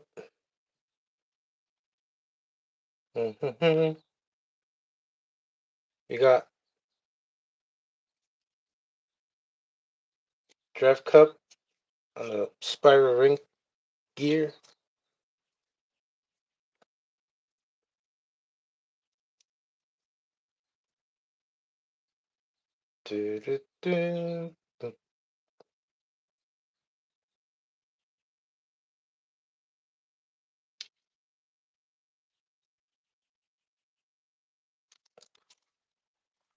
Need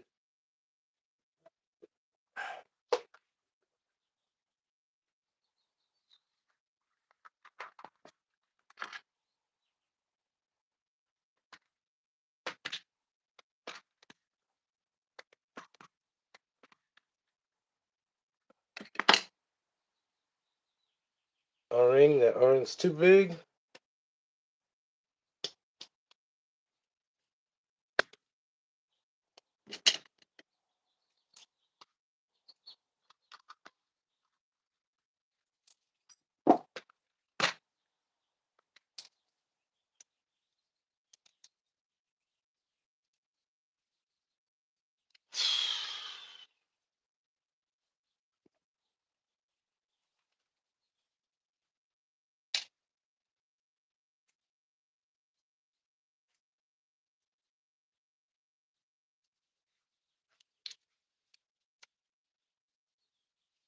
Now still.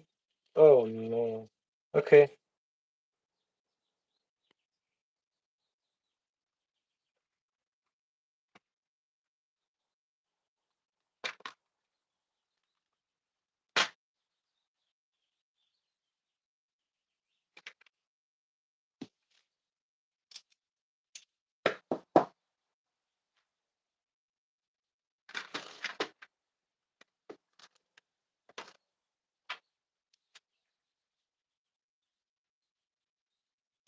Now this one, right?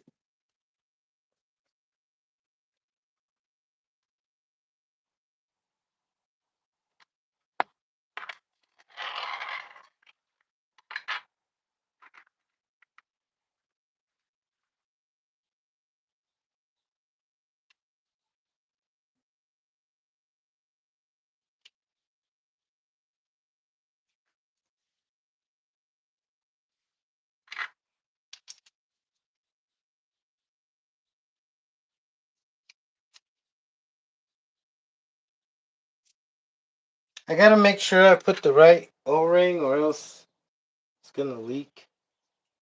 It wasn't gonna be a problem with the other one because I put a million weight diff fluid.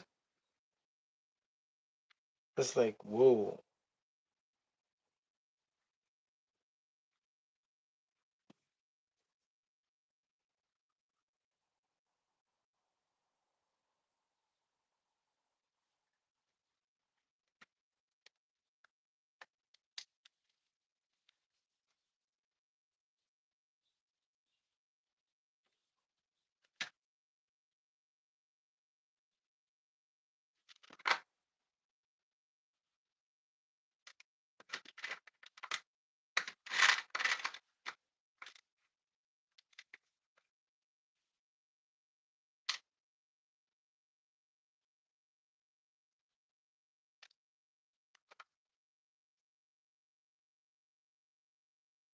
Yeah, I think I found my best option.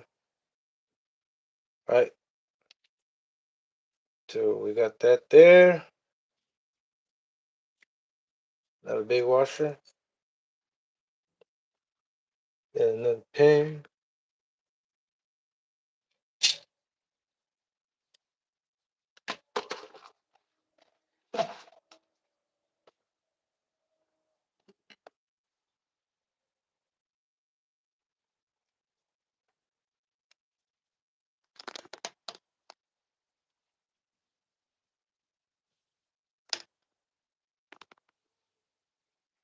What's up? What's up, brother? How you doing? Texas. Okay, another pin. Give me a sec. I'm on deconcentration mode. Huh. Got another pin. Oh, that pin is wrong.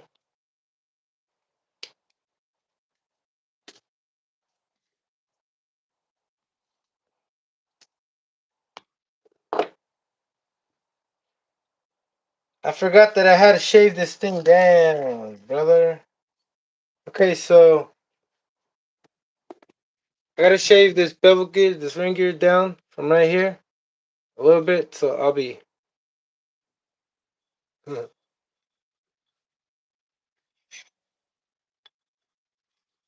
forgot how to shave. Oh, shave this thing down. Give me a sec. Oh, I can put you right here.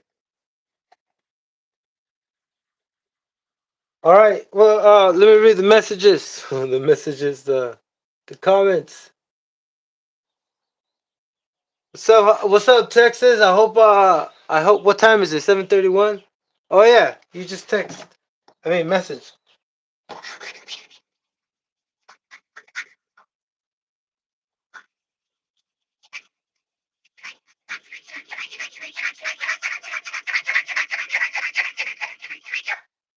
You gotta grind this down so it fits because that damn pin. I mean, I don't know why it's not. Oh man, I don't. There's nothing wrong that I'm doing. I don't understand because. Oh yeah, I do understand. Um, Hot Racing never got in touch with FLM and agreed on the size, on dimensions. You know what I mean? On numbers, on fitment. So I'm over here grinding because yeah, grind it.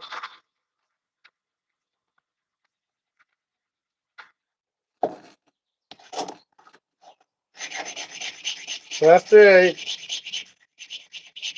think I've had enough.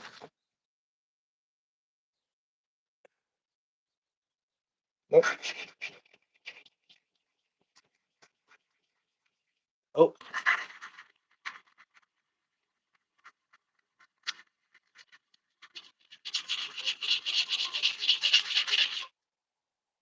think that's enough. Hopefully it's enough. Oh, and then also I gotta grind up some inside the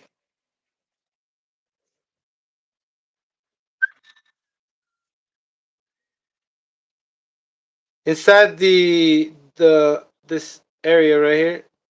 Would not know where to call it, but right there, the inside of that piece right here. So what I'm gonna do is get a one of these things, just grind it. Oh no way!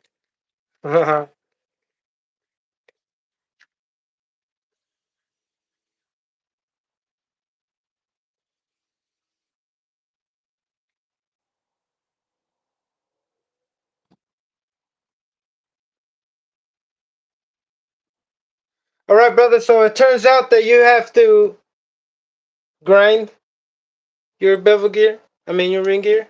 So your FLM parts could fit. Oh man, they should have agreed. Like I said, should have agreed on dimensions or sizes. So you don't have to grind down some stuff. All right, I'm gonna wash this up.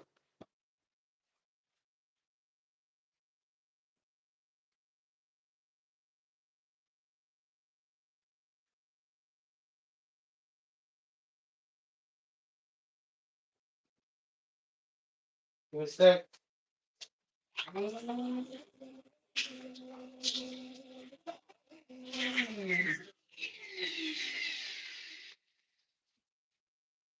Well, I hope it fits now.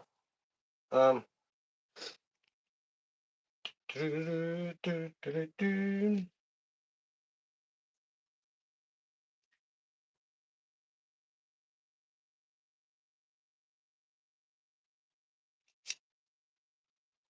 1 minute of truth, brother. Moment of truth.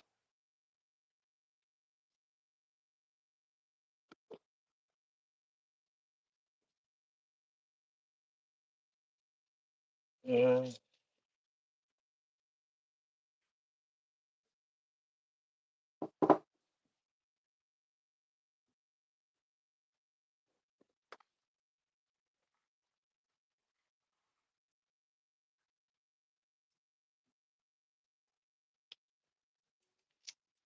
Oh, oh, whoa, whoa! What are you doing? Not yet, not yet.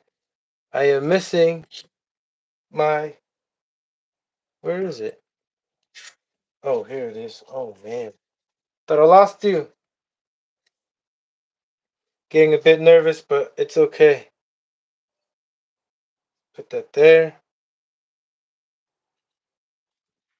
Throw that over there. And it fits now. Yay! Woohoo! Oh man, awesome. Let's keep going. Got the other bevel gears. Whoa!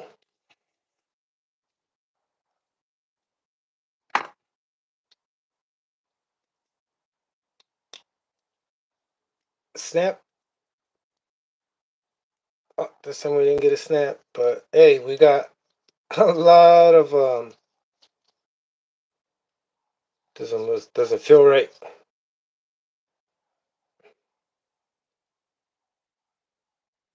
I think I need to remove more.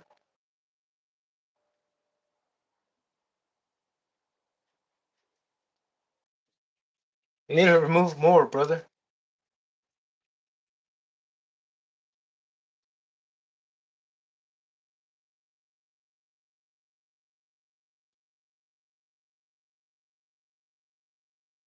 Okay,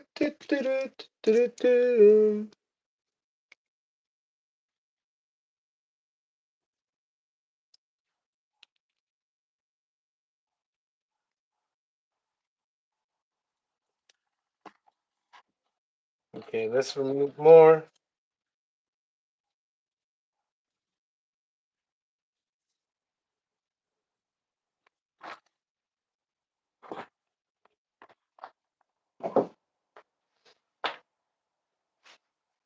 Where's my rock? Here you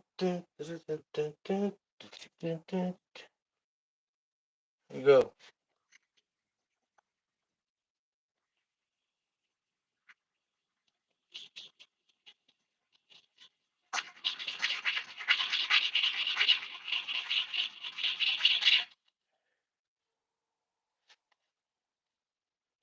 Oh, I think it's not that. It's this.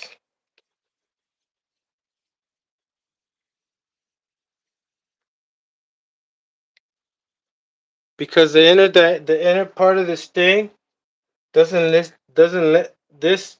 I mean, not this. Is it this? Yeah, this drive cup. That little edge right there doesn't let it sit all the way down. You know, it's a space, and this thing being flat in there would not allow it. So practically, you really probably don't have to shave this down, just the inside of it.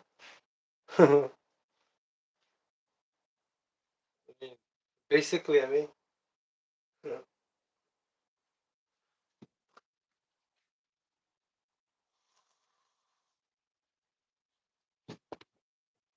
Let's see if that worked. Okay, so this. So I put the bearing.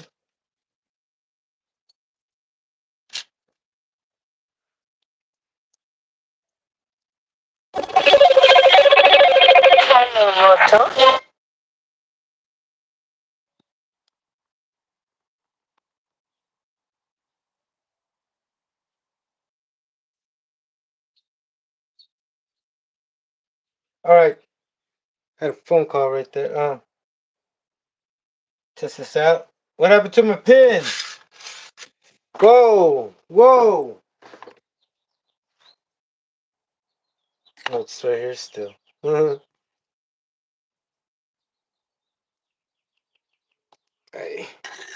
I, I can't agree with my hands.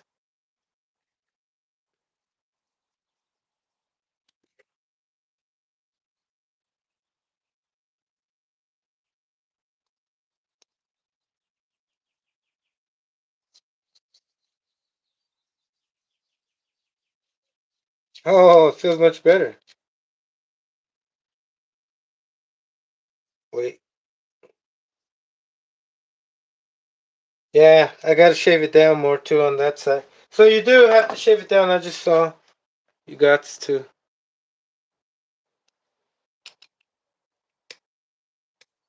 Whoa.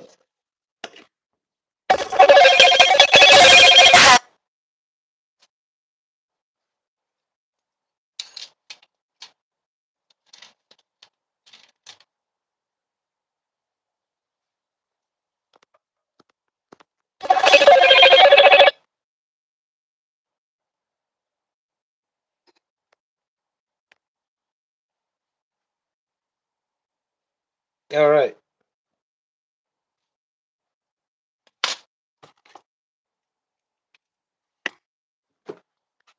More shaving down.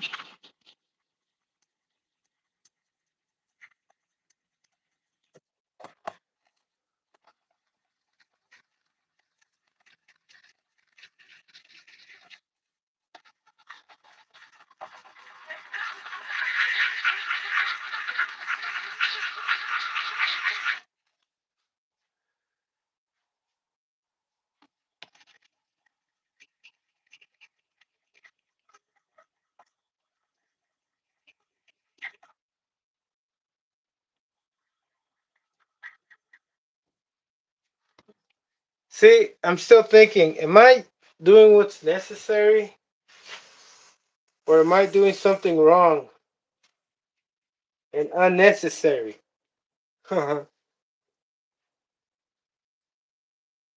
Ay, ay.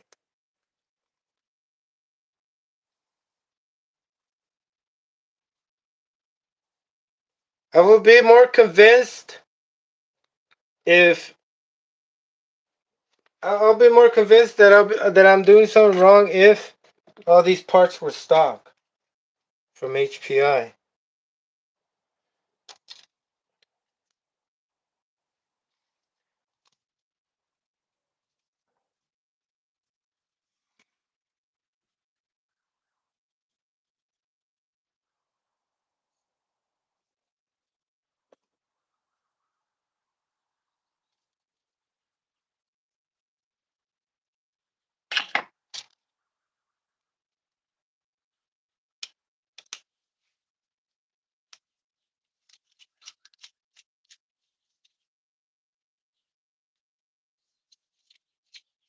Perfect. All right. So after this, it should grind up itself. Oh man, this sucks.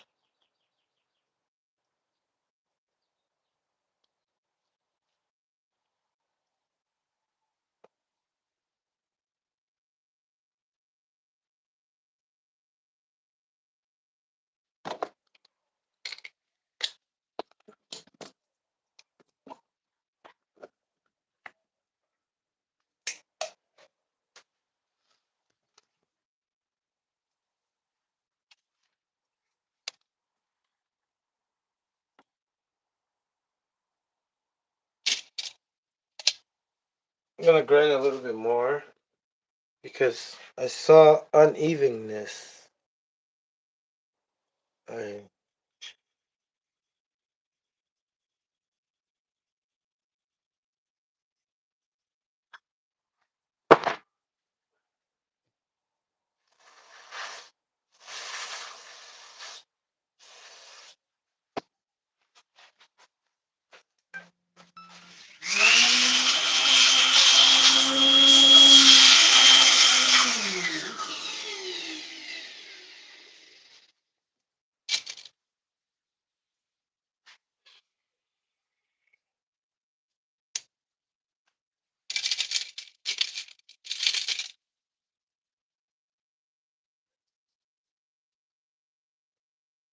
all right.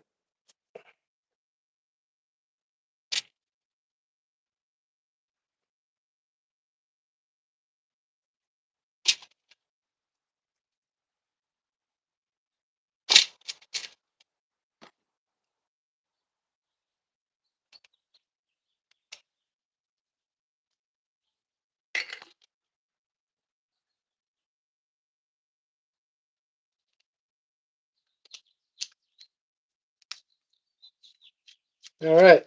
Think I got it. Man. How you been, Texas? Brother, man. If still there, man. Um, man, I'm having a difficult time here because they're calling me. And well, not really because, well, interruptions. And then because these things, well, come on. I'm having a hard time making them fit. Like, I had to shave that down. Now, let's put this on and see what it does. First,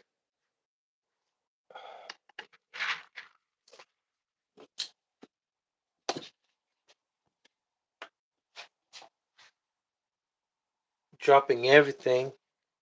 All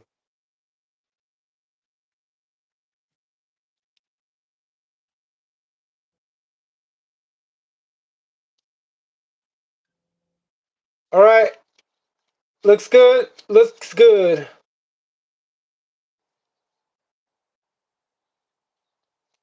All right, brother. Looks good. Looks good.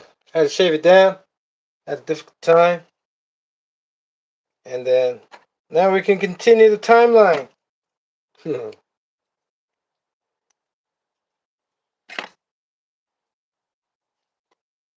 the gasket. Oh, gasket. Oh, too low. I'm trying to record and go on the live at the same time. Here, let me check this So, loop, loop. 1, 2, 3.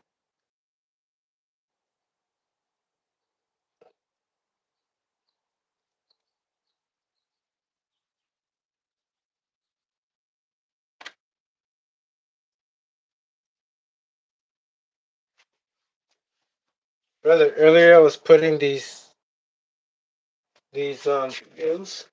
screws. I was putting on these screws earlier that came with the diff case, and for some reason they get locked. Um,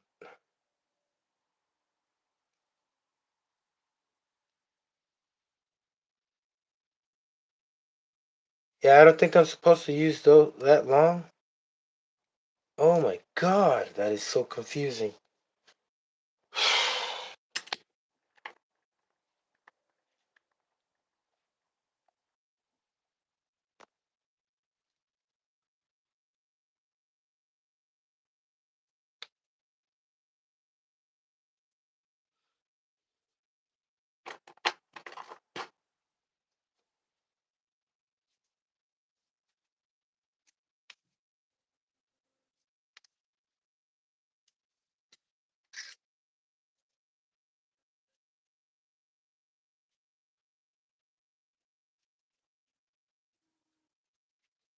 Yeah, see, it gets stuck right there like if it bottoms out.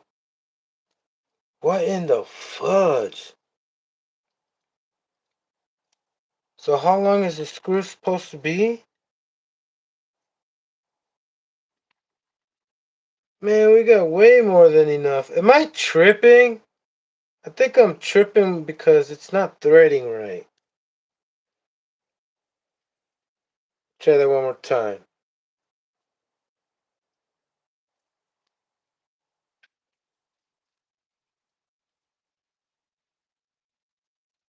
Nope, I'm not tripping.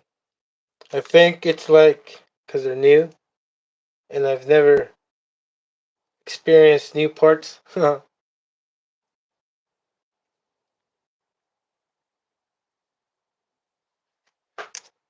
Alright, keep going with the screws. We got 4 of them.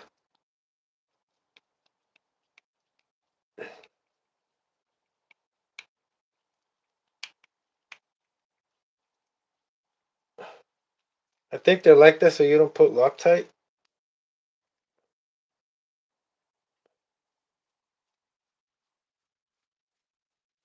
But I was kind of concerned because on the other diffs that I did first, they some reason they locked.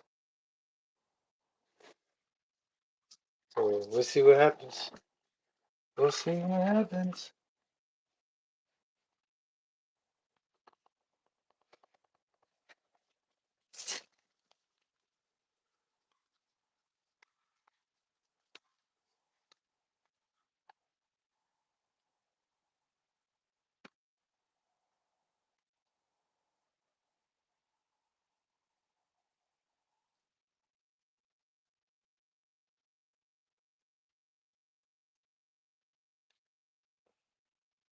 Should I put Loctite? No, right? Yeah, that's what I'm thinking, brother. Because look, I already measured how deep it goes, and I'm not even close to bottoming out. So that could be like a Loctite mechanism, but I might be wrong and just break them. Hey, lifetime experience, brother. That's why I'm doing this. Because, and look at that, it's so aggressive. The planetary gears. Oh, that was going in cricket.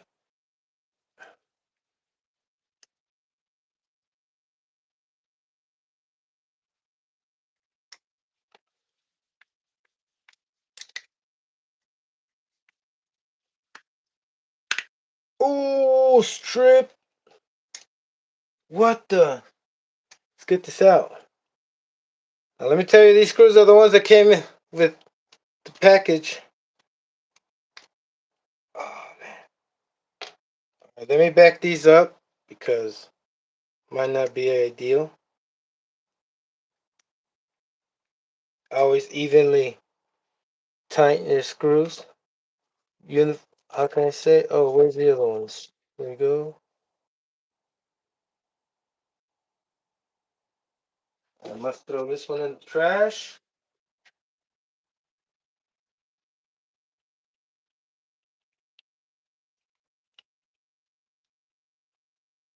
There we go. 1 Mississippi. 2 Mississippi. 3 Mississippi. Yeah, brother. I hope I'm not stripping and breaking and protruding that diff inside. Whoa, that sounded like it. Okay, so you see this? Earlier, this thing would lock on my other diff, and I wasn't sure why was it doing it, and I thought it was because the screws were probably long. So hey, the other one's built. That's okay. Cause now we got diff case, FLM diff cases, hybrids.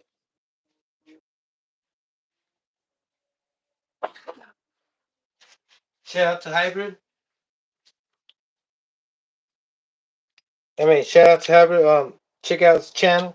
I'm sure you have. We're all Nitro gang, gang. All right. Oh man, this thing comes with a sleeve.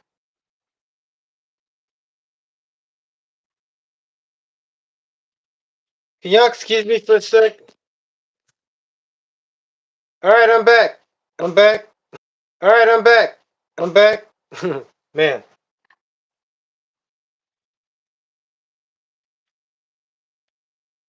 here we go. So, yeah, they're trying to make me do more stuff on my phone, and I'm using my phone, and I cannot do that, so somebody can go and get more candy. No, I do not participate in candy obtaining situations. All right, brother, look. I got this. Then I got this. Okay. Then comes with the sleeve. We put on the sleeve or methylam. Put it on here, and then we check. You got it the right way. So we should be spinning it clockwise. Whoops, counterclockwise. This should go forward. Bearings, brand new bearings. I was waiting for my bearings. Bearings are in.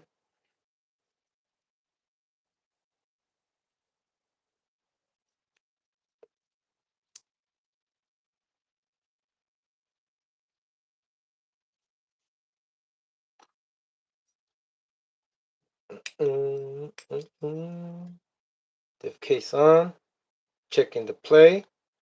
We got good zero play, which is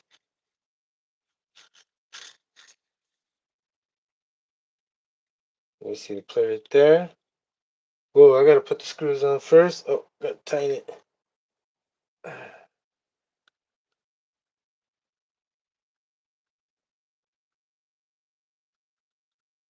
All right.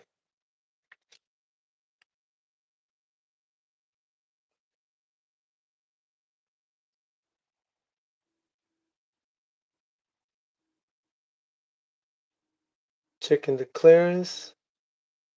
Looks reasonable. Maybe it's not. Okay, so anyway, it's not like if I can move it down anymore, and there's no way to shim it, so that's my best, you know. But it should be fine. I'm just tripping. I've never put spiral cut gears on anything. So, got that. No play. And then, let's continue with our day. It's already over. It's getting dark. Um, Next is, let me put Loctite on this and go on with, oh wait, next is, yeah, I'm almost done. Yeah, because I was looking at the camera, 11 minutes left. All right, next step is, oh man. Next step is you might not put Loctite, or you might say, hey, put some Loctite, but you might not be putting the red Loctite. But hey, it's the only Loctite I have. All right, Loctite, tight lock. Here we go. One, and there's um 1, 2, 3 screws only. 1, 2, 3.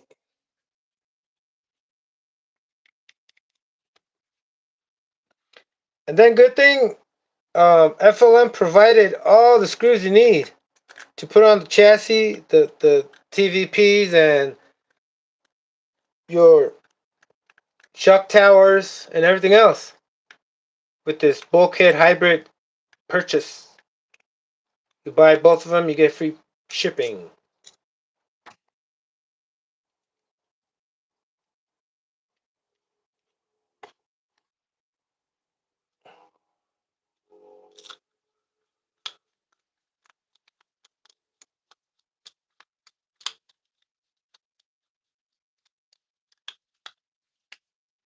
All right, there we go.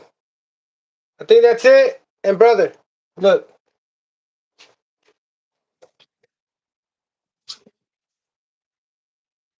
I haven't checked if it's the right way. Yes, it is. Woo! Saved by the bell? Nope. Just pure luck? Don't know. It just happened.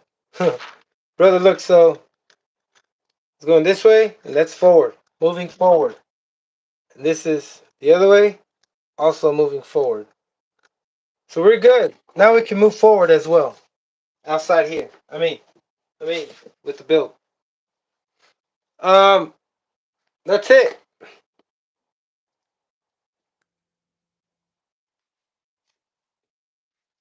All right. I think I'm done here. I'm going to.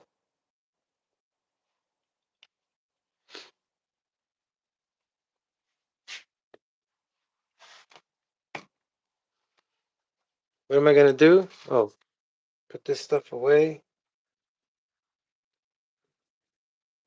More like out of my way.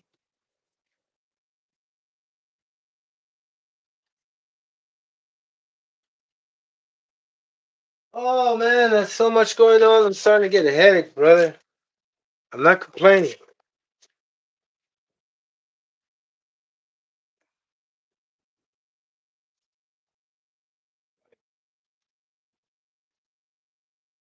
Kind of sick.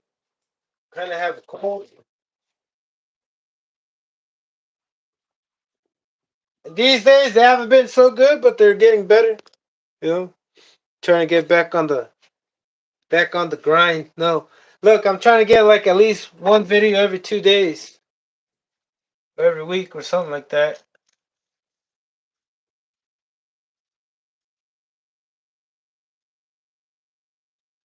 You know, it's like that sounds aggressive. Oh! I turned off the light. I meant to turn off the camera. What do you think? Now to continue on with the next things, but I can't because I got the TVPs, which I don't want to put on because they take the whole damn table. You know? You guys seen the drive shaft? The Montes made this drive shaft for me. And just for reference, with my arm, oh, I should measure it. I should measure it, right, brother? So we got a 10-inch, 10-inch drive, brother. Shout out to the Amantes, brother. You want to get a twin engine? Brother, hit him up. I'm sure you know who he is and who I'm talking about. I still can't pronounce his name correctly. Or maybe I am, and I don't know, but look. of Diamantes, and he makes great work. You know, if you're watching, brother, thank you, thank you. Look, it's awesomeness. I can't wait to see this thing run. If it breaks or not, like that's gonna be my worst fear. Is as soon as you start hitting the trigger, it's going to. I mean, it always starts grinding it in the beginning, but hardest steel spiral gears, brother. First of its kind. I mean, first of my kind.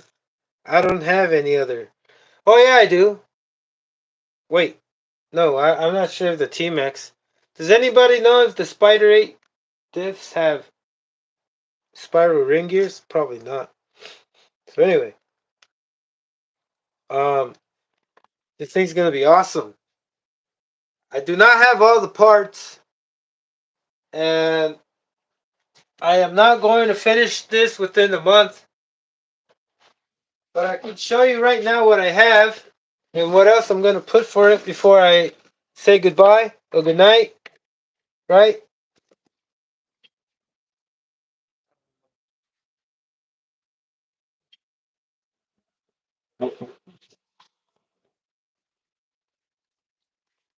I was thinking of having it all white, but I want to put some like accents to it, like purple. HPI is known for purple, as well as any other brand like Schumacher. So to give it a purple thing, you know. But I don't know about this blue tank, brother. You know what I mean? I might have to borrow the purple tank from my other one, and I'm gonna put this for sale because it's brand new, new in bag, sealed. Well, not really, because now there's a freaking hole. It's like, you know. It probably they valued it like $50. But hey, who am I to price, right? Um, I got these C hubs. What do you call them? Yeah, C-shaped hubs. I hope these fit for. Yeah, anyways, they're gonna fit. I got these knuckles, steering knuckles from New Era. It's pretty good, pretty cool. Paid a lot for these. Um, Shocks. I still don't know if I'm going with these Monster King shocks. I mean, I know they're not branded. That's not the name of the brand, but maybe, I don't know. I never asked Monster King's owner of that store if he's the one that makes these. But I'm sure these are from like China or something. But I don't know, brother. Look, got these, and I might go for something different, right? Then I got the extended arms, which I'm gonna use with also extended hubs, purple hubs. As a matter of fact, 23s millimeters that I'm gonna use the Goliath. What is it? The Sen wheels. But anyway, those big old fifth scale wheels on that one truck, and it should look fine. You know, it's gonna be longer than an XL, a lot longer, noticeable. Hey, drive shaft. The front drive shaft. Okay, the rear one is normal. I was thinking of putting a CVD drive shaft, center shaft for this too, the front one, but I forgot that this thing is like I don't know, maybe you could put one together, you know? But from two center drive shafts, CVDs. But anyway, um, got the shocks. I got. I'm gonna gear with 22 clutch bells. Um, I was thinking of. I was having a hard time thinking of buying a three-speed transmission, but I just said I'm just gonna swap them over and over when I use the other Savage twin that I already have that needs to be repaired because it was rushed, kind of like some video games. Look, I'm gonna switch those gear cams.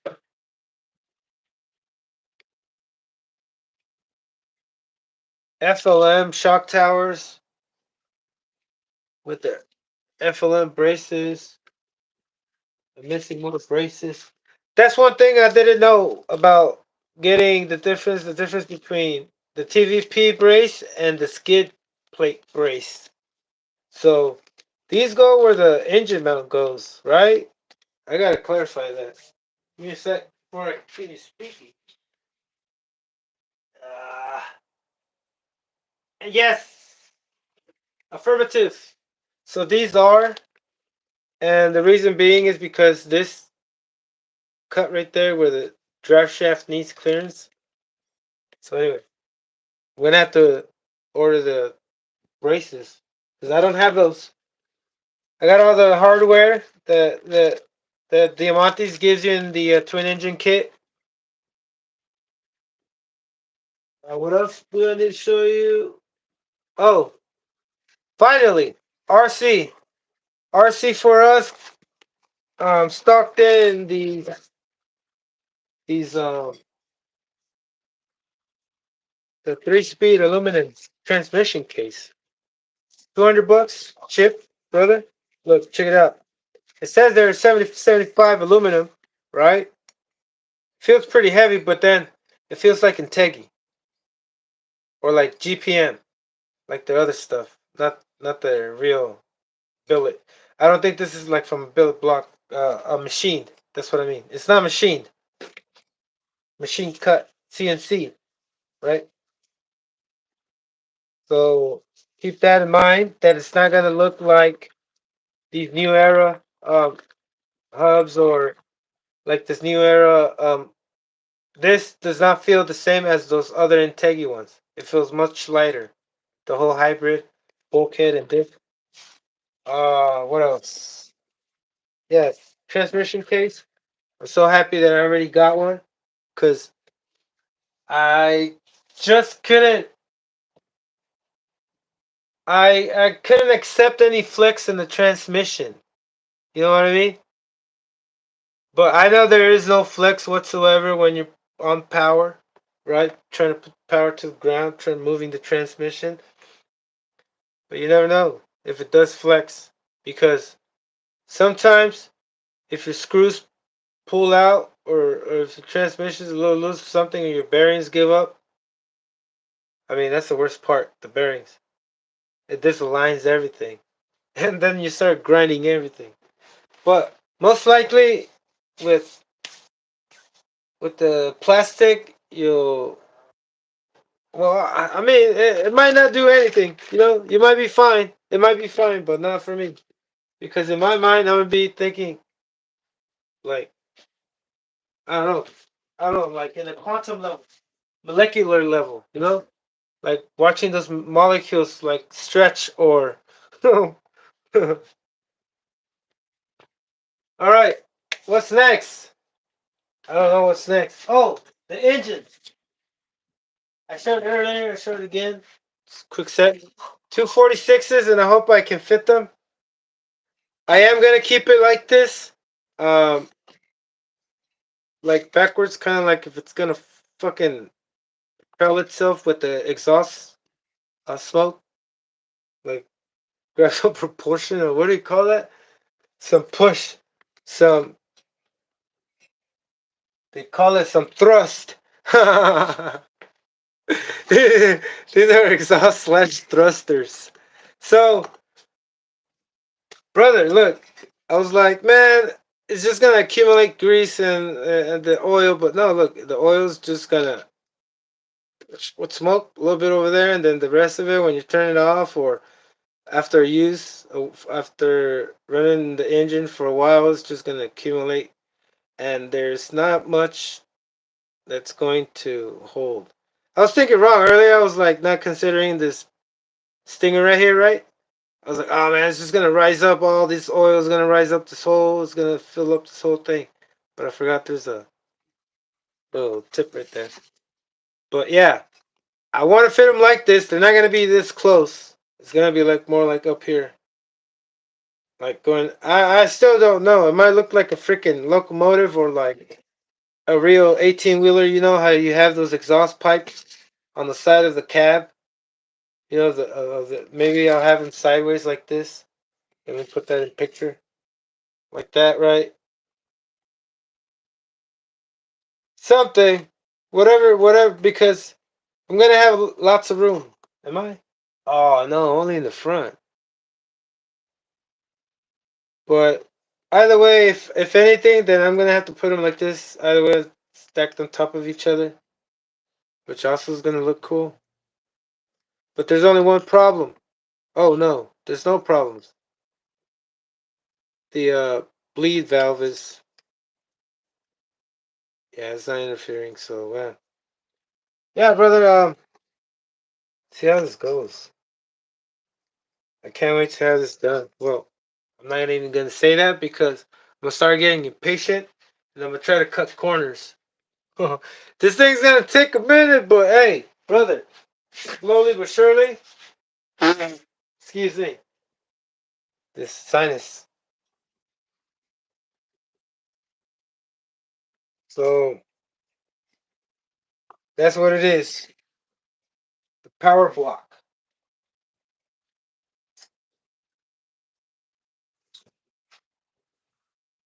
All right. I think that's it for tonight, brother. Look, it should be on tomorrow night. Nope, probably the next day.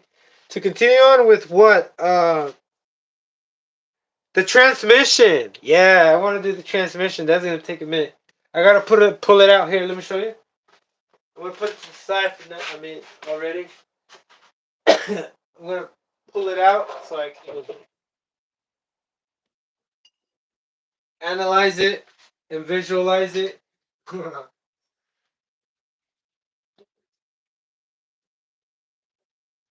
maybe you that you are watching, you haven't seen this one. Maybe you haven't seen my other twin engine carbon fiber. Also from Diamantes. Oh man. Oh no. Oh no. What is this? Okay, so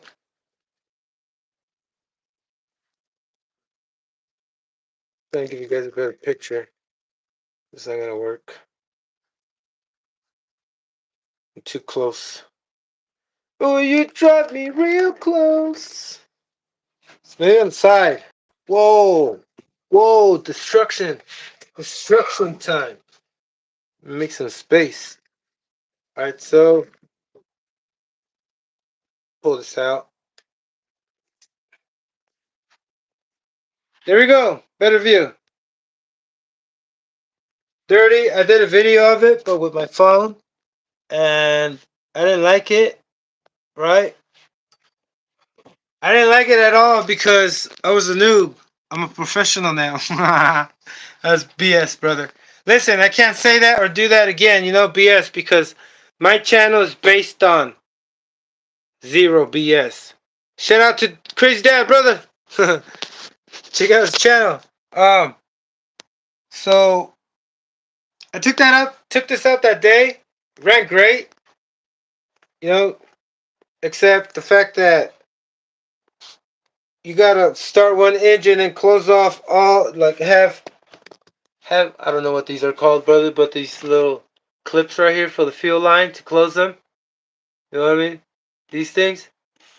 You gotta put one in each fuel line, and then each return line, like this one that goes to the carb and one that goes to the exhaust pipe, because you share the same engine.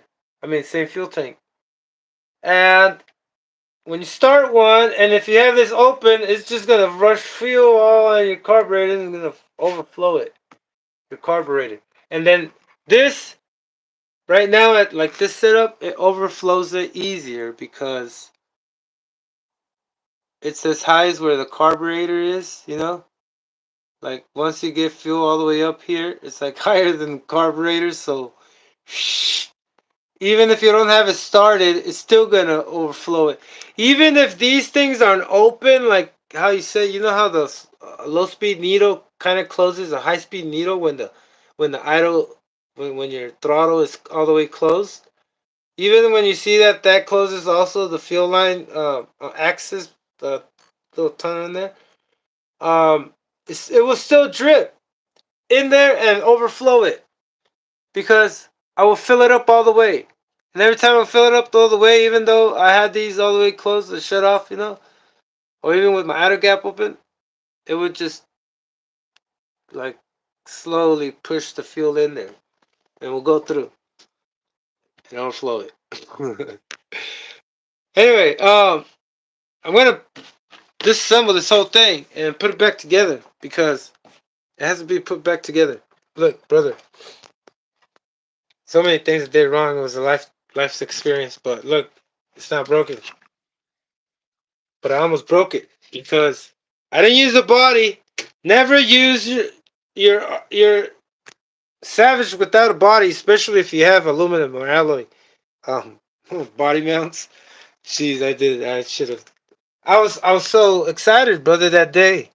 I just wanted to put this thing out there and show y'all what I did to it. Hey, is my flashlight out? Yeah. So, carbon fiber, shock towers.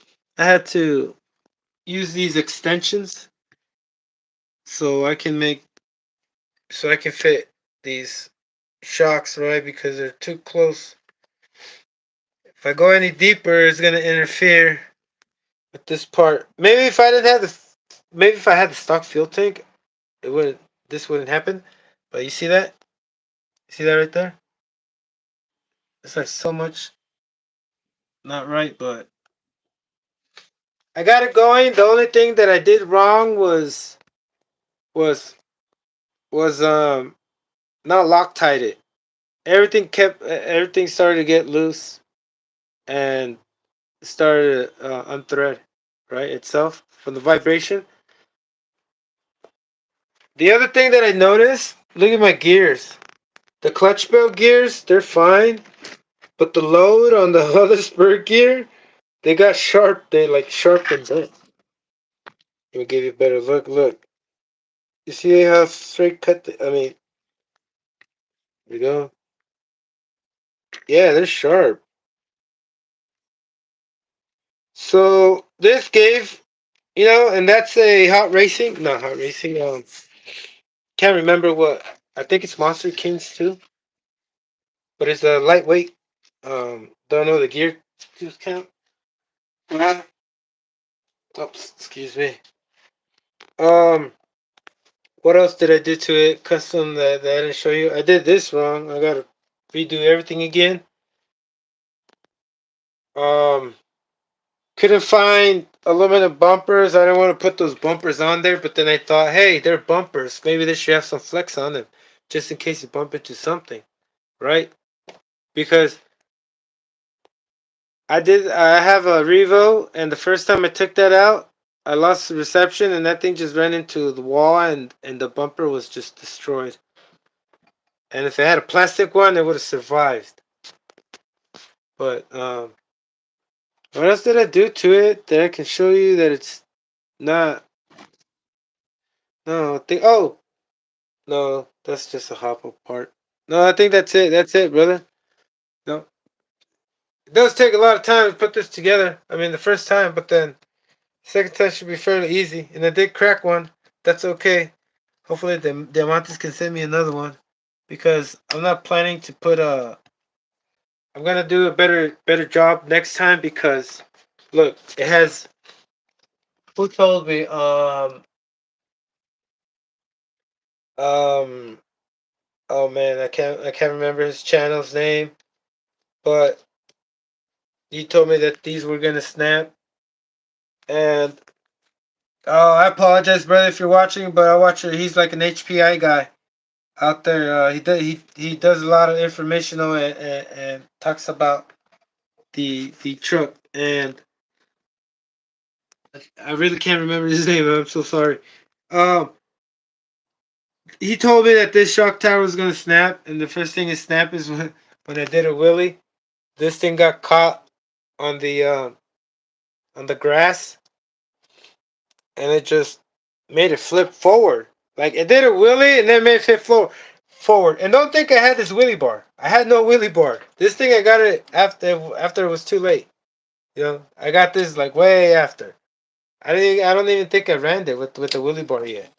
I think I just put on the wheelie bar and that was it. It's been sitting to get repaired. But excuse me. Another thing about besides it flipping over and not being able to hold all this weight, it also cannot hold this fuel tank. No, it will flex. I had another issue where it would like kind of touch right there. Especially right now. Like that is not a fuel liner nozzle. That's just an extra thing just in case. I don't even know why I haven't taken it off. That is ridiculous. Like I really don't know. I should have taken it off. But look, it didn't do much damage. Ridiculous, brother. Like I was thinking, what the hell is this for? Hear me out. There's a hole right there. And I'm thinking, okay, this thing might need a fuel line so it can just be a kind of like a like a catch can.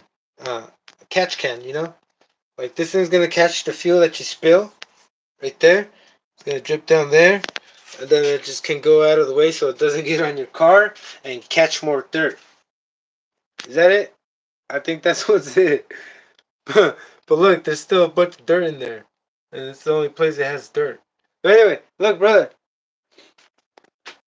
I knew this thing was a little heavy for the shock tower, but only if I had more patience and I was a little bit more patient than having more patience than usual. So you gotta count that when you use aftermarket parts like this one, this thing threw me off a lot too with the dimensions. Because the kit was made from the dimensions, the sizes of the length of the plastic ones. And the aluminum one's a little bit off, but it's a little off for it not to thread in properly. What else did I do wrong? I got those 26s. I didn't have to have it. I didn't have to have a dual servo steering setup. This single one was fine. With a don't think I used an expensive servo. I got a brushless GNX. I mean GX. GX.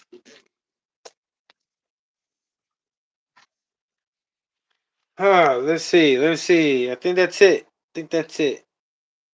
Yep, yep, yep. Well, brother, hope you guys stick around and like the way enjoy watching how I do this 5T. But after the 5T, I don't know if I'm gonna continue on with this one because I'm gonna be pretty tired. You know. Um, Tomorrow I'm gonna pull this out. Transmission, pull it out, and start putting this thing in pieces. Well, not really, because that's a lot of stuff. I don't know how. I can't even remember how long this thing took me to put together. But one thing I'll tell you though, there's always a problem with fitment. And now, I don't know if Texas, you still there, brother? Look, this is. Oh, yeah! There's more things that I did for this so it can work. Because um, the clutch bell was interfering with the spur gear, right? And I did have the HPI clutch bells. Let me show y'all, just in case some of you don't know the issue that we have with putting clutch bells on Savages, because you can't put just any clutch bell on the XL. You can, but I'm referring to the 21, 25, and X. Those you have to really put in some work if you're trying to put a different engine, because they're like a little bit bigger than the 21 block. You know, the a little bit longer, or not all of them, but some that do differentiate, and they're not the same length. Let me see. Let me see what I need to show you. Oh man, I forgot what I need to show you. Oh yeah, let me get some flavors out. Can give you some insight if you don't have it. Oh, this is the wrong one.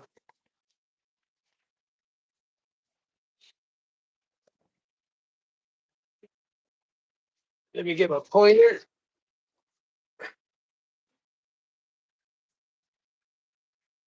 Let me get a few examples.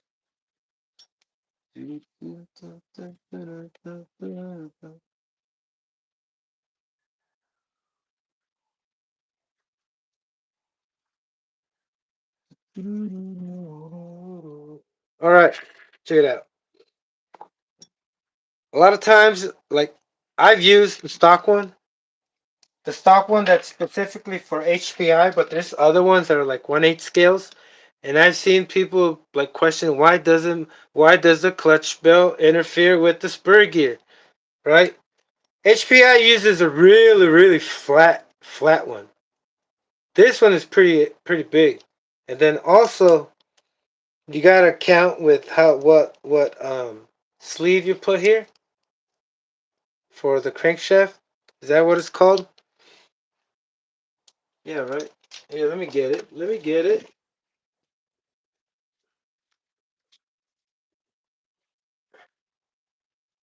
Or the washer bushing.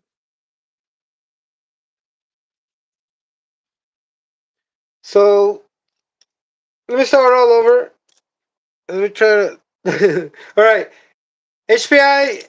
Look, this one you can't count this because this is just going flush into the towards the crankcase, and it's not gonna interfere because this is bigger than the crankcase thing outside the bearing, right?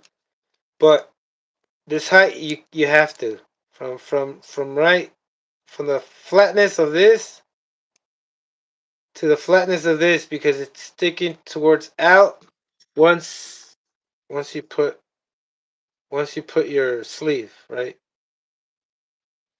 And then that's one thing that you have to have a really the flattest ones that they have available because these 1/8 scales they stick out too much, especially for the buggy ones. They will not fit. They will make it interfere. So this is a good example, even though it looks custom. You know, it's flat in the back and not too high. So you will have to find one of these, and also you will have to make sure that your sleeve doesn't stick it out too much. You're gonna have to make it as closest to the crankcase. You get an engine?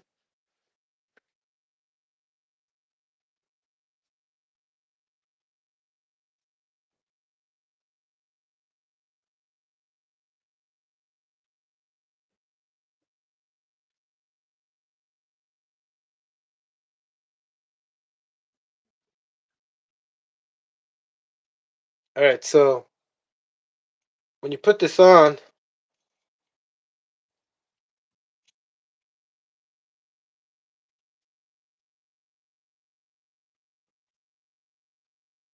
you see how much space there is right there? You're gonna have to find a sleeve that will allow your thing to go as closest to the crankcase. Really close. You know, back it up all the way. And not just that, there's more. Just wait.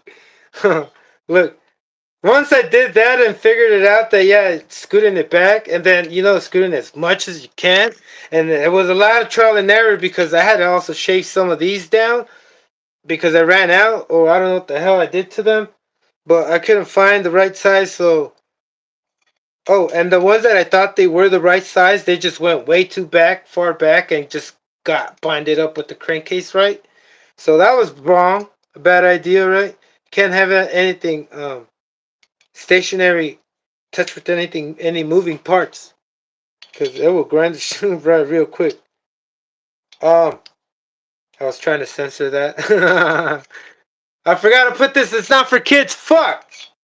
Nah, I'm just kidding. I can't cuss because it just gets worse, right? Look, so once you figure that out, you're gonna have to make sure that once you tighten the bolt, doesn't push it all the way back. So it's gonna take, a little slowly, kind of like little by little type of situation, right?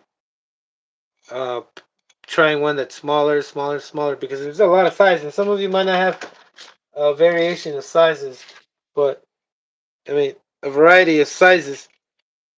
But look, once you have that figured out, once you have it tightened up, buttoned up with the clutch bell, and also when you shim your clutch bell, you put everything on, you also have to scoot it as back as you can. And I'm referring when you want to put a 32 on the Savage 21, brother. You know what I mean?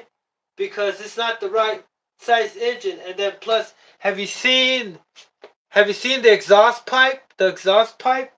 That's why it's shaped like that. Like it has a freaking night like a U-turn.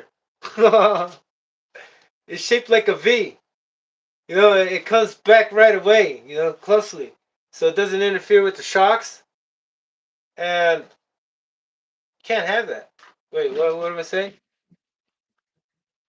You gotta scoot it all the way back. Not just that, you gotta keep going. Well, first, let me show you what's up with this.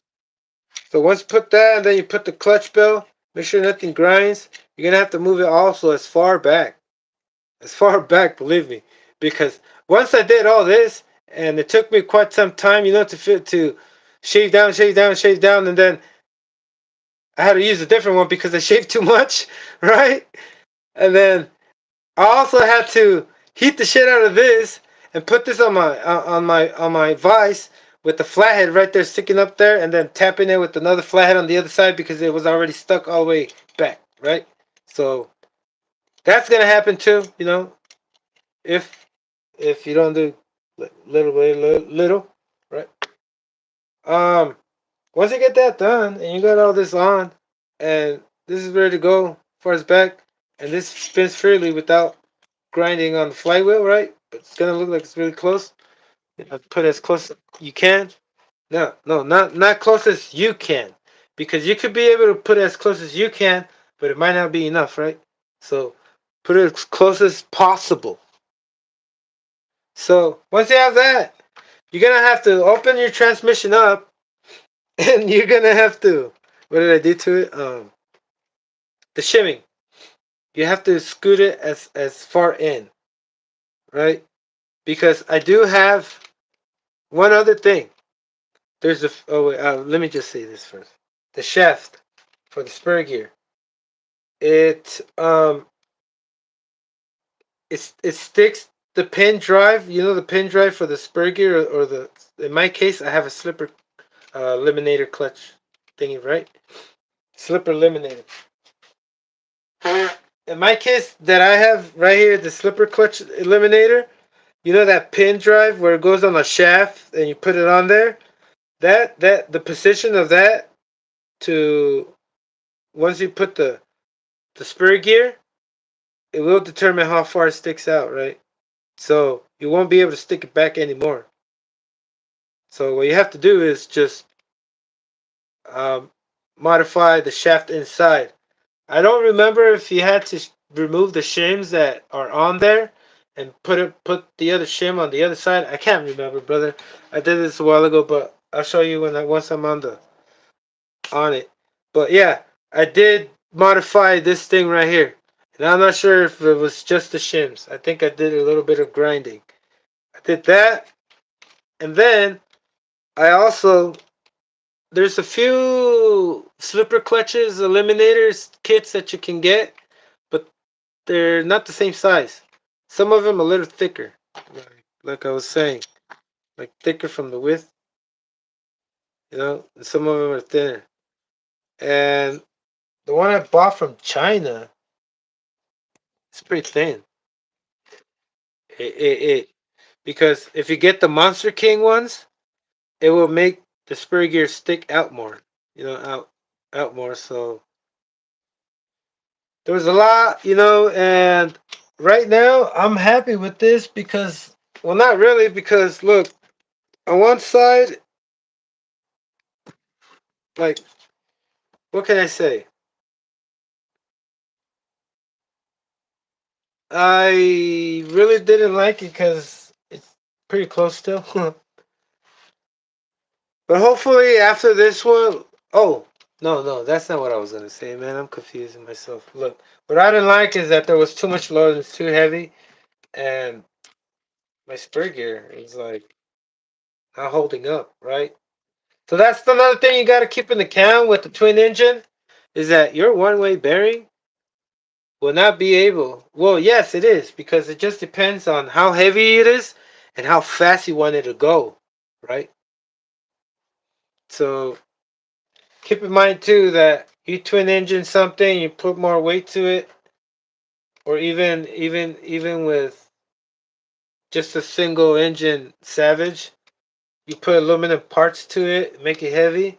That one way bearing will give up faster, and not as fast as you think. Because look, the first thing I experienced was my third gear wasn't shifting anymore, and I know I did everything right, you know, and I know why.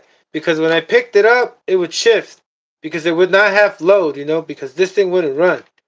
But once this thing runs, it has the load in the count, and then it also has the speed in the count.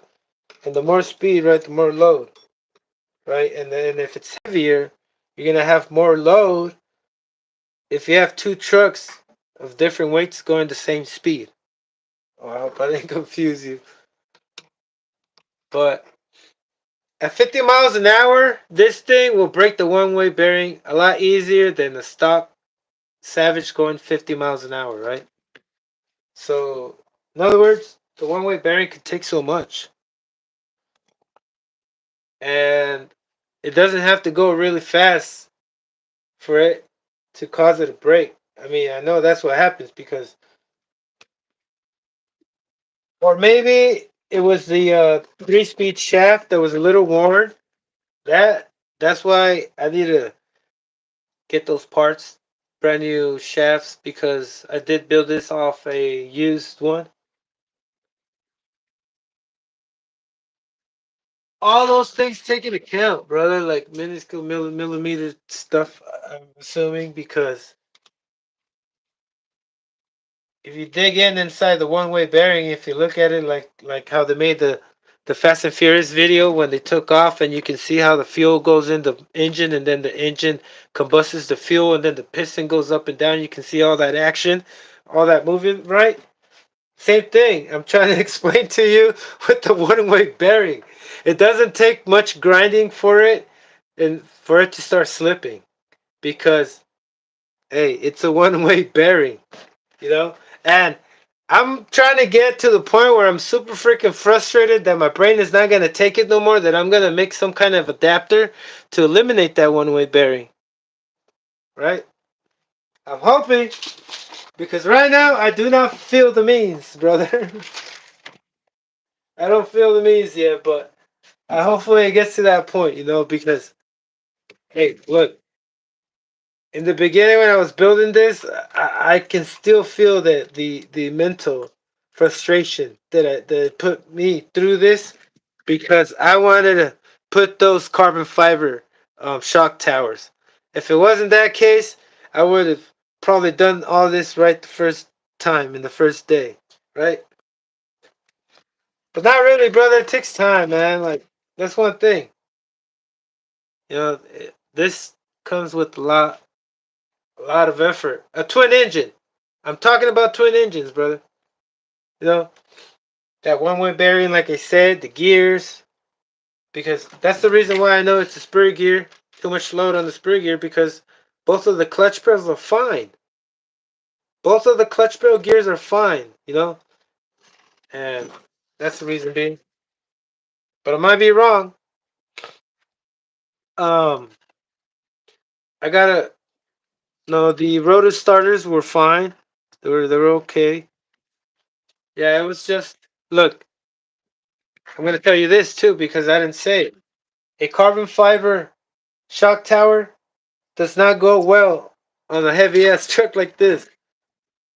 But I just wanted to put it because, like, maybe next time I'll put a dual plate or ask the Amati, see if it can make me a 8 millimeter thick, because this one I believe it's 4 millimeters, right? Maybe 5 or 6 millimeters thick, right? And that'd be awesome. That would be awesome, right? But I gotta get in touch with them. Oh, he's been waiting. I gotta let y'all know he's been waiting a real long time. Like, he told me, hey, it's the only Savage I have. I don't want to sell it to somebody that's just gonna put it away and maybe sell it. Yeah. But I gave him my word, and my word was just that simple. I will build it, and I'm glad I've gotten to it right now, because for a really long time, brother, I've been, like, what can I say? Wanted to run these other RC cars, because I'm really much about. I get into it more with going fast. Like go fast RC. I want to go fast, and I want to see these things go fast and try to go fast. And if they break, I'll be glad. Not really, not well. Glad, yeah, but at the same time, I'll be kind of upset, because I'm gonna have to stop and take it back to the house. Not to work on it, but I'm gonna have to stop and take it back to the house, and then come back out again. When I was already out there. But that's what it is. You want to go fast, it's gonna break easier, and then I'm not trying to encourage anybody to get a twin engine, but you should. You should, because it's a blast to go through this mental frustration and anguish with these cars, because I do not know anybody. That's why we get so happy, brother, because we go through a harsh time with it, that we feel it, and then at the end, when we see it run, it's just greatness, because it requires you, if you want to feel really good about something, you got to feel the opposite side first of it. No, not of it, but say you want to feel good 10%, you got to feel the bad 10%, so you can be able to know the difference. I mean, yeah, to be able to feel the excitement, right? Because what if you didn't know what was like bad feelings, good times, What if you never had bad times? How would you know good times are good, right? And the intensity of it, like how good is it, depending on how much bad you have experienced. The threshold of bad determines the opposite, right? There's a balance. A lot of people like to take it easy. I like to take it full. I always show the positivity on my videos, because that's what I want to spread.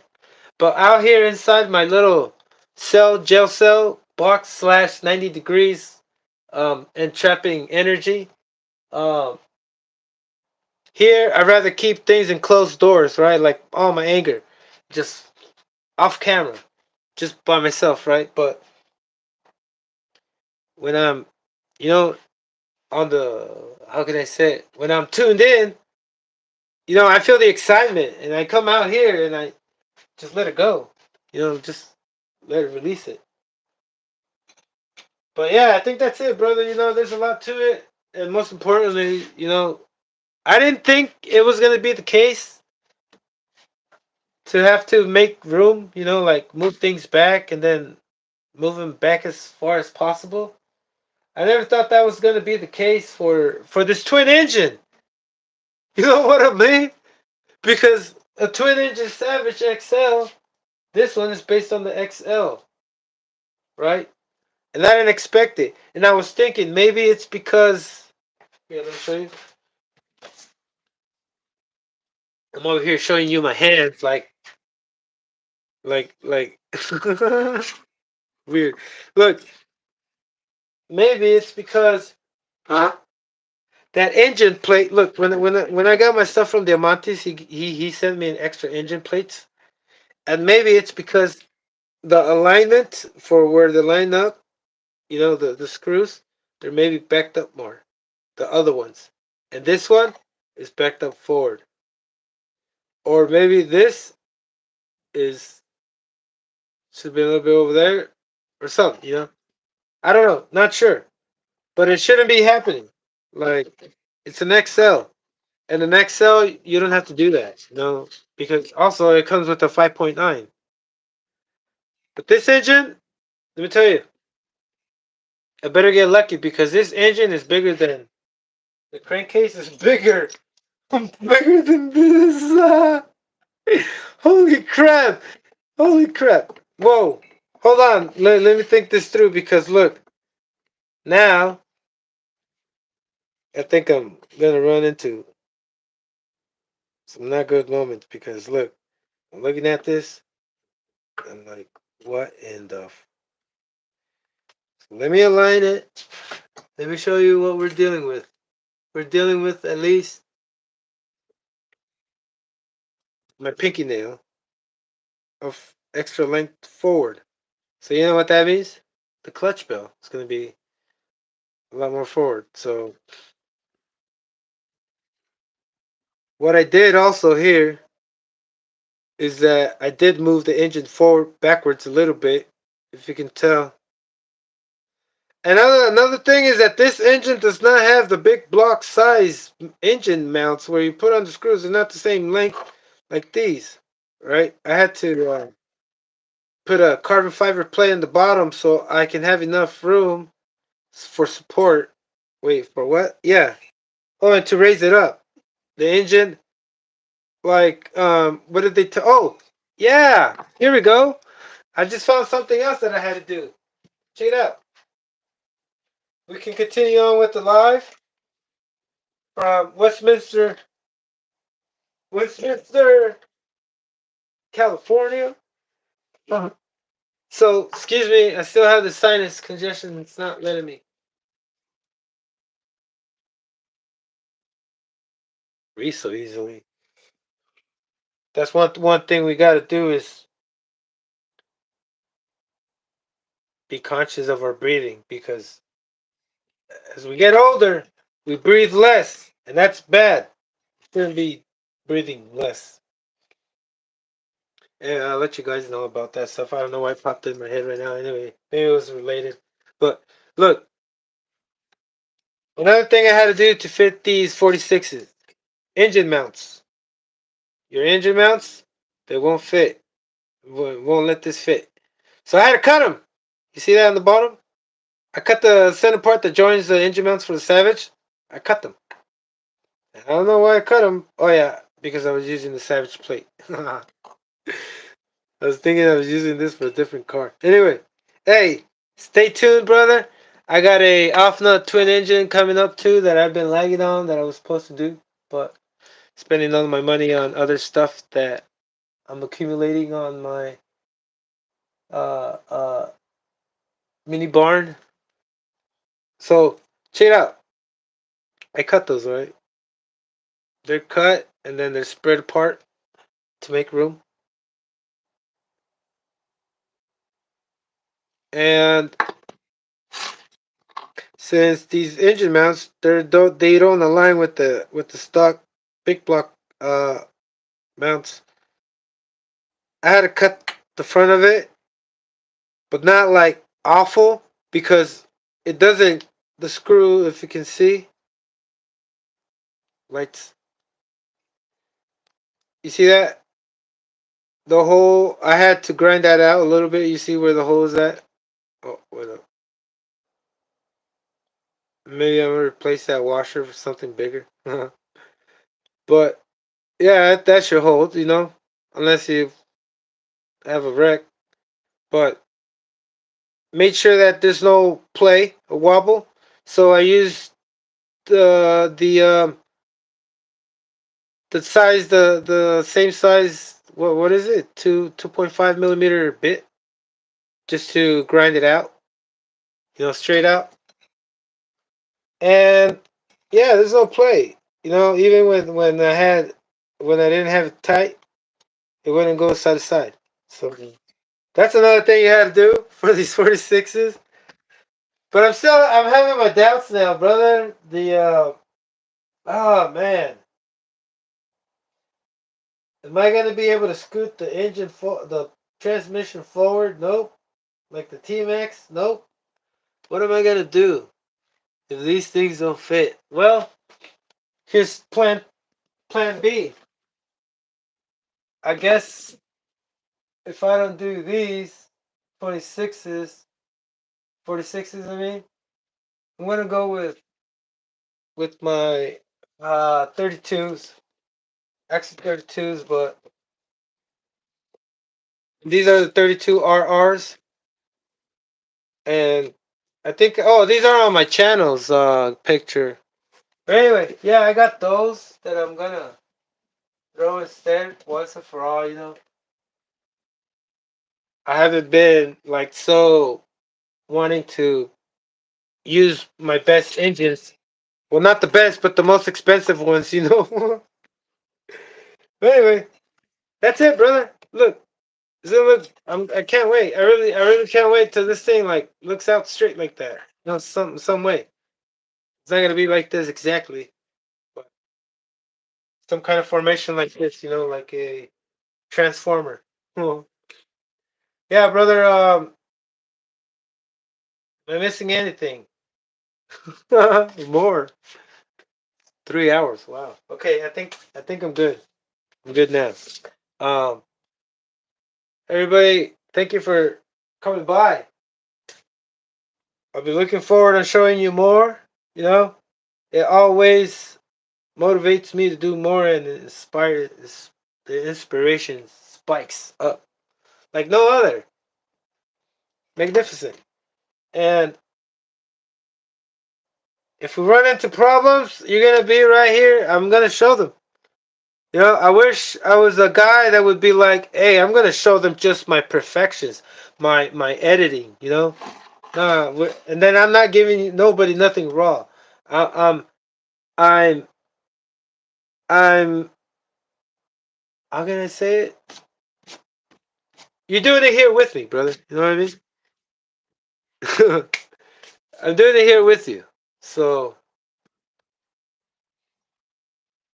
I'm looking forward to that. It turns out that it was an awesome build. Even though it took a little bit much, and there's always room. I used to have this self conscious where I would be like, "Why you talk so much? It's alive." But aren't podcasts always done on the live? You know what I mean? I mean, more interestingly, it's always done on the live. But I did get that video done. Get. I also want to have this little clip where I can do time lapse or something. But to get more in depth, it's gonna be right here on the lives, brother. And I'm gonna try to do it every other night. And if not, I'll make it up on the same day. But I think I was gonna make it up, take a little break, and come back, maybe. But I am feeling a little bit, weird about the sinuses. But anyway, look, I just want to say thank you, and I hope you have a wonderful night, brother. And let's continue this thing growing. Hey, and about my channel, man, I hope I can bring some really cool stuff soon. Because it's only getting better. It can only get better, brother. All right, brother. You have a good one. Peace.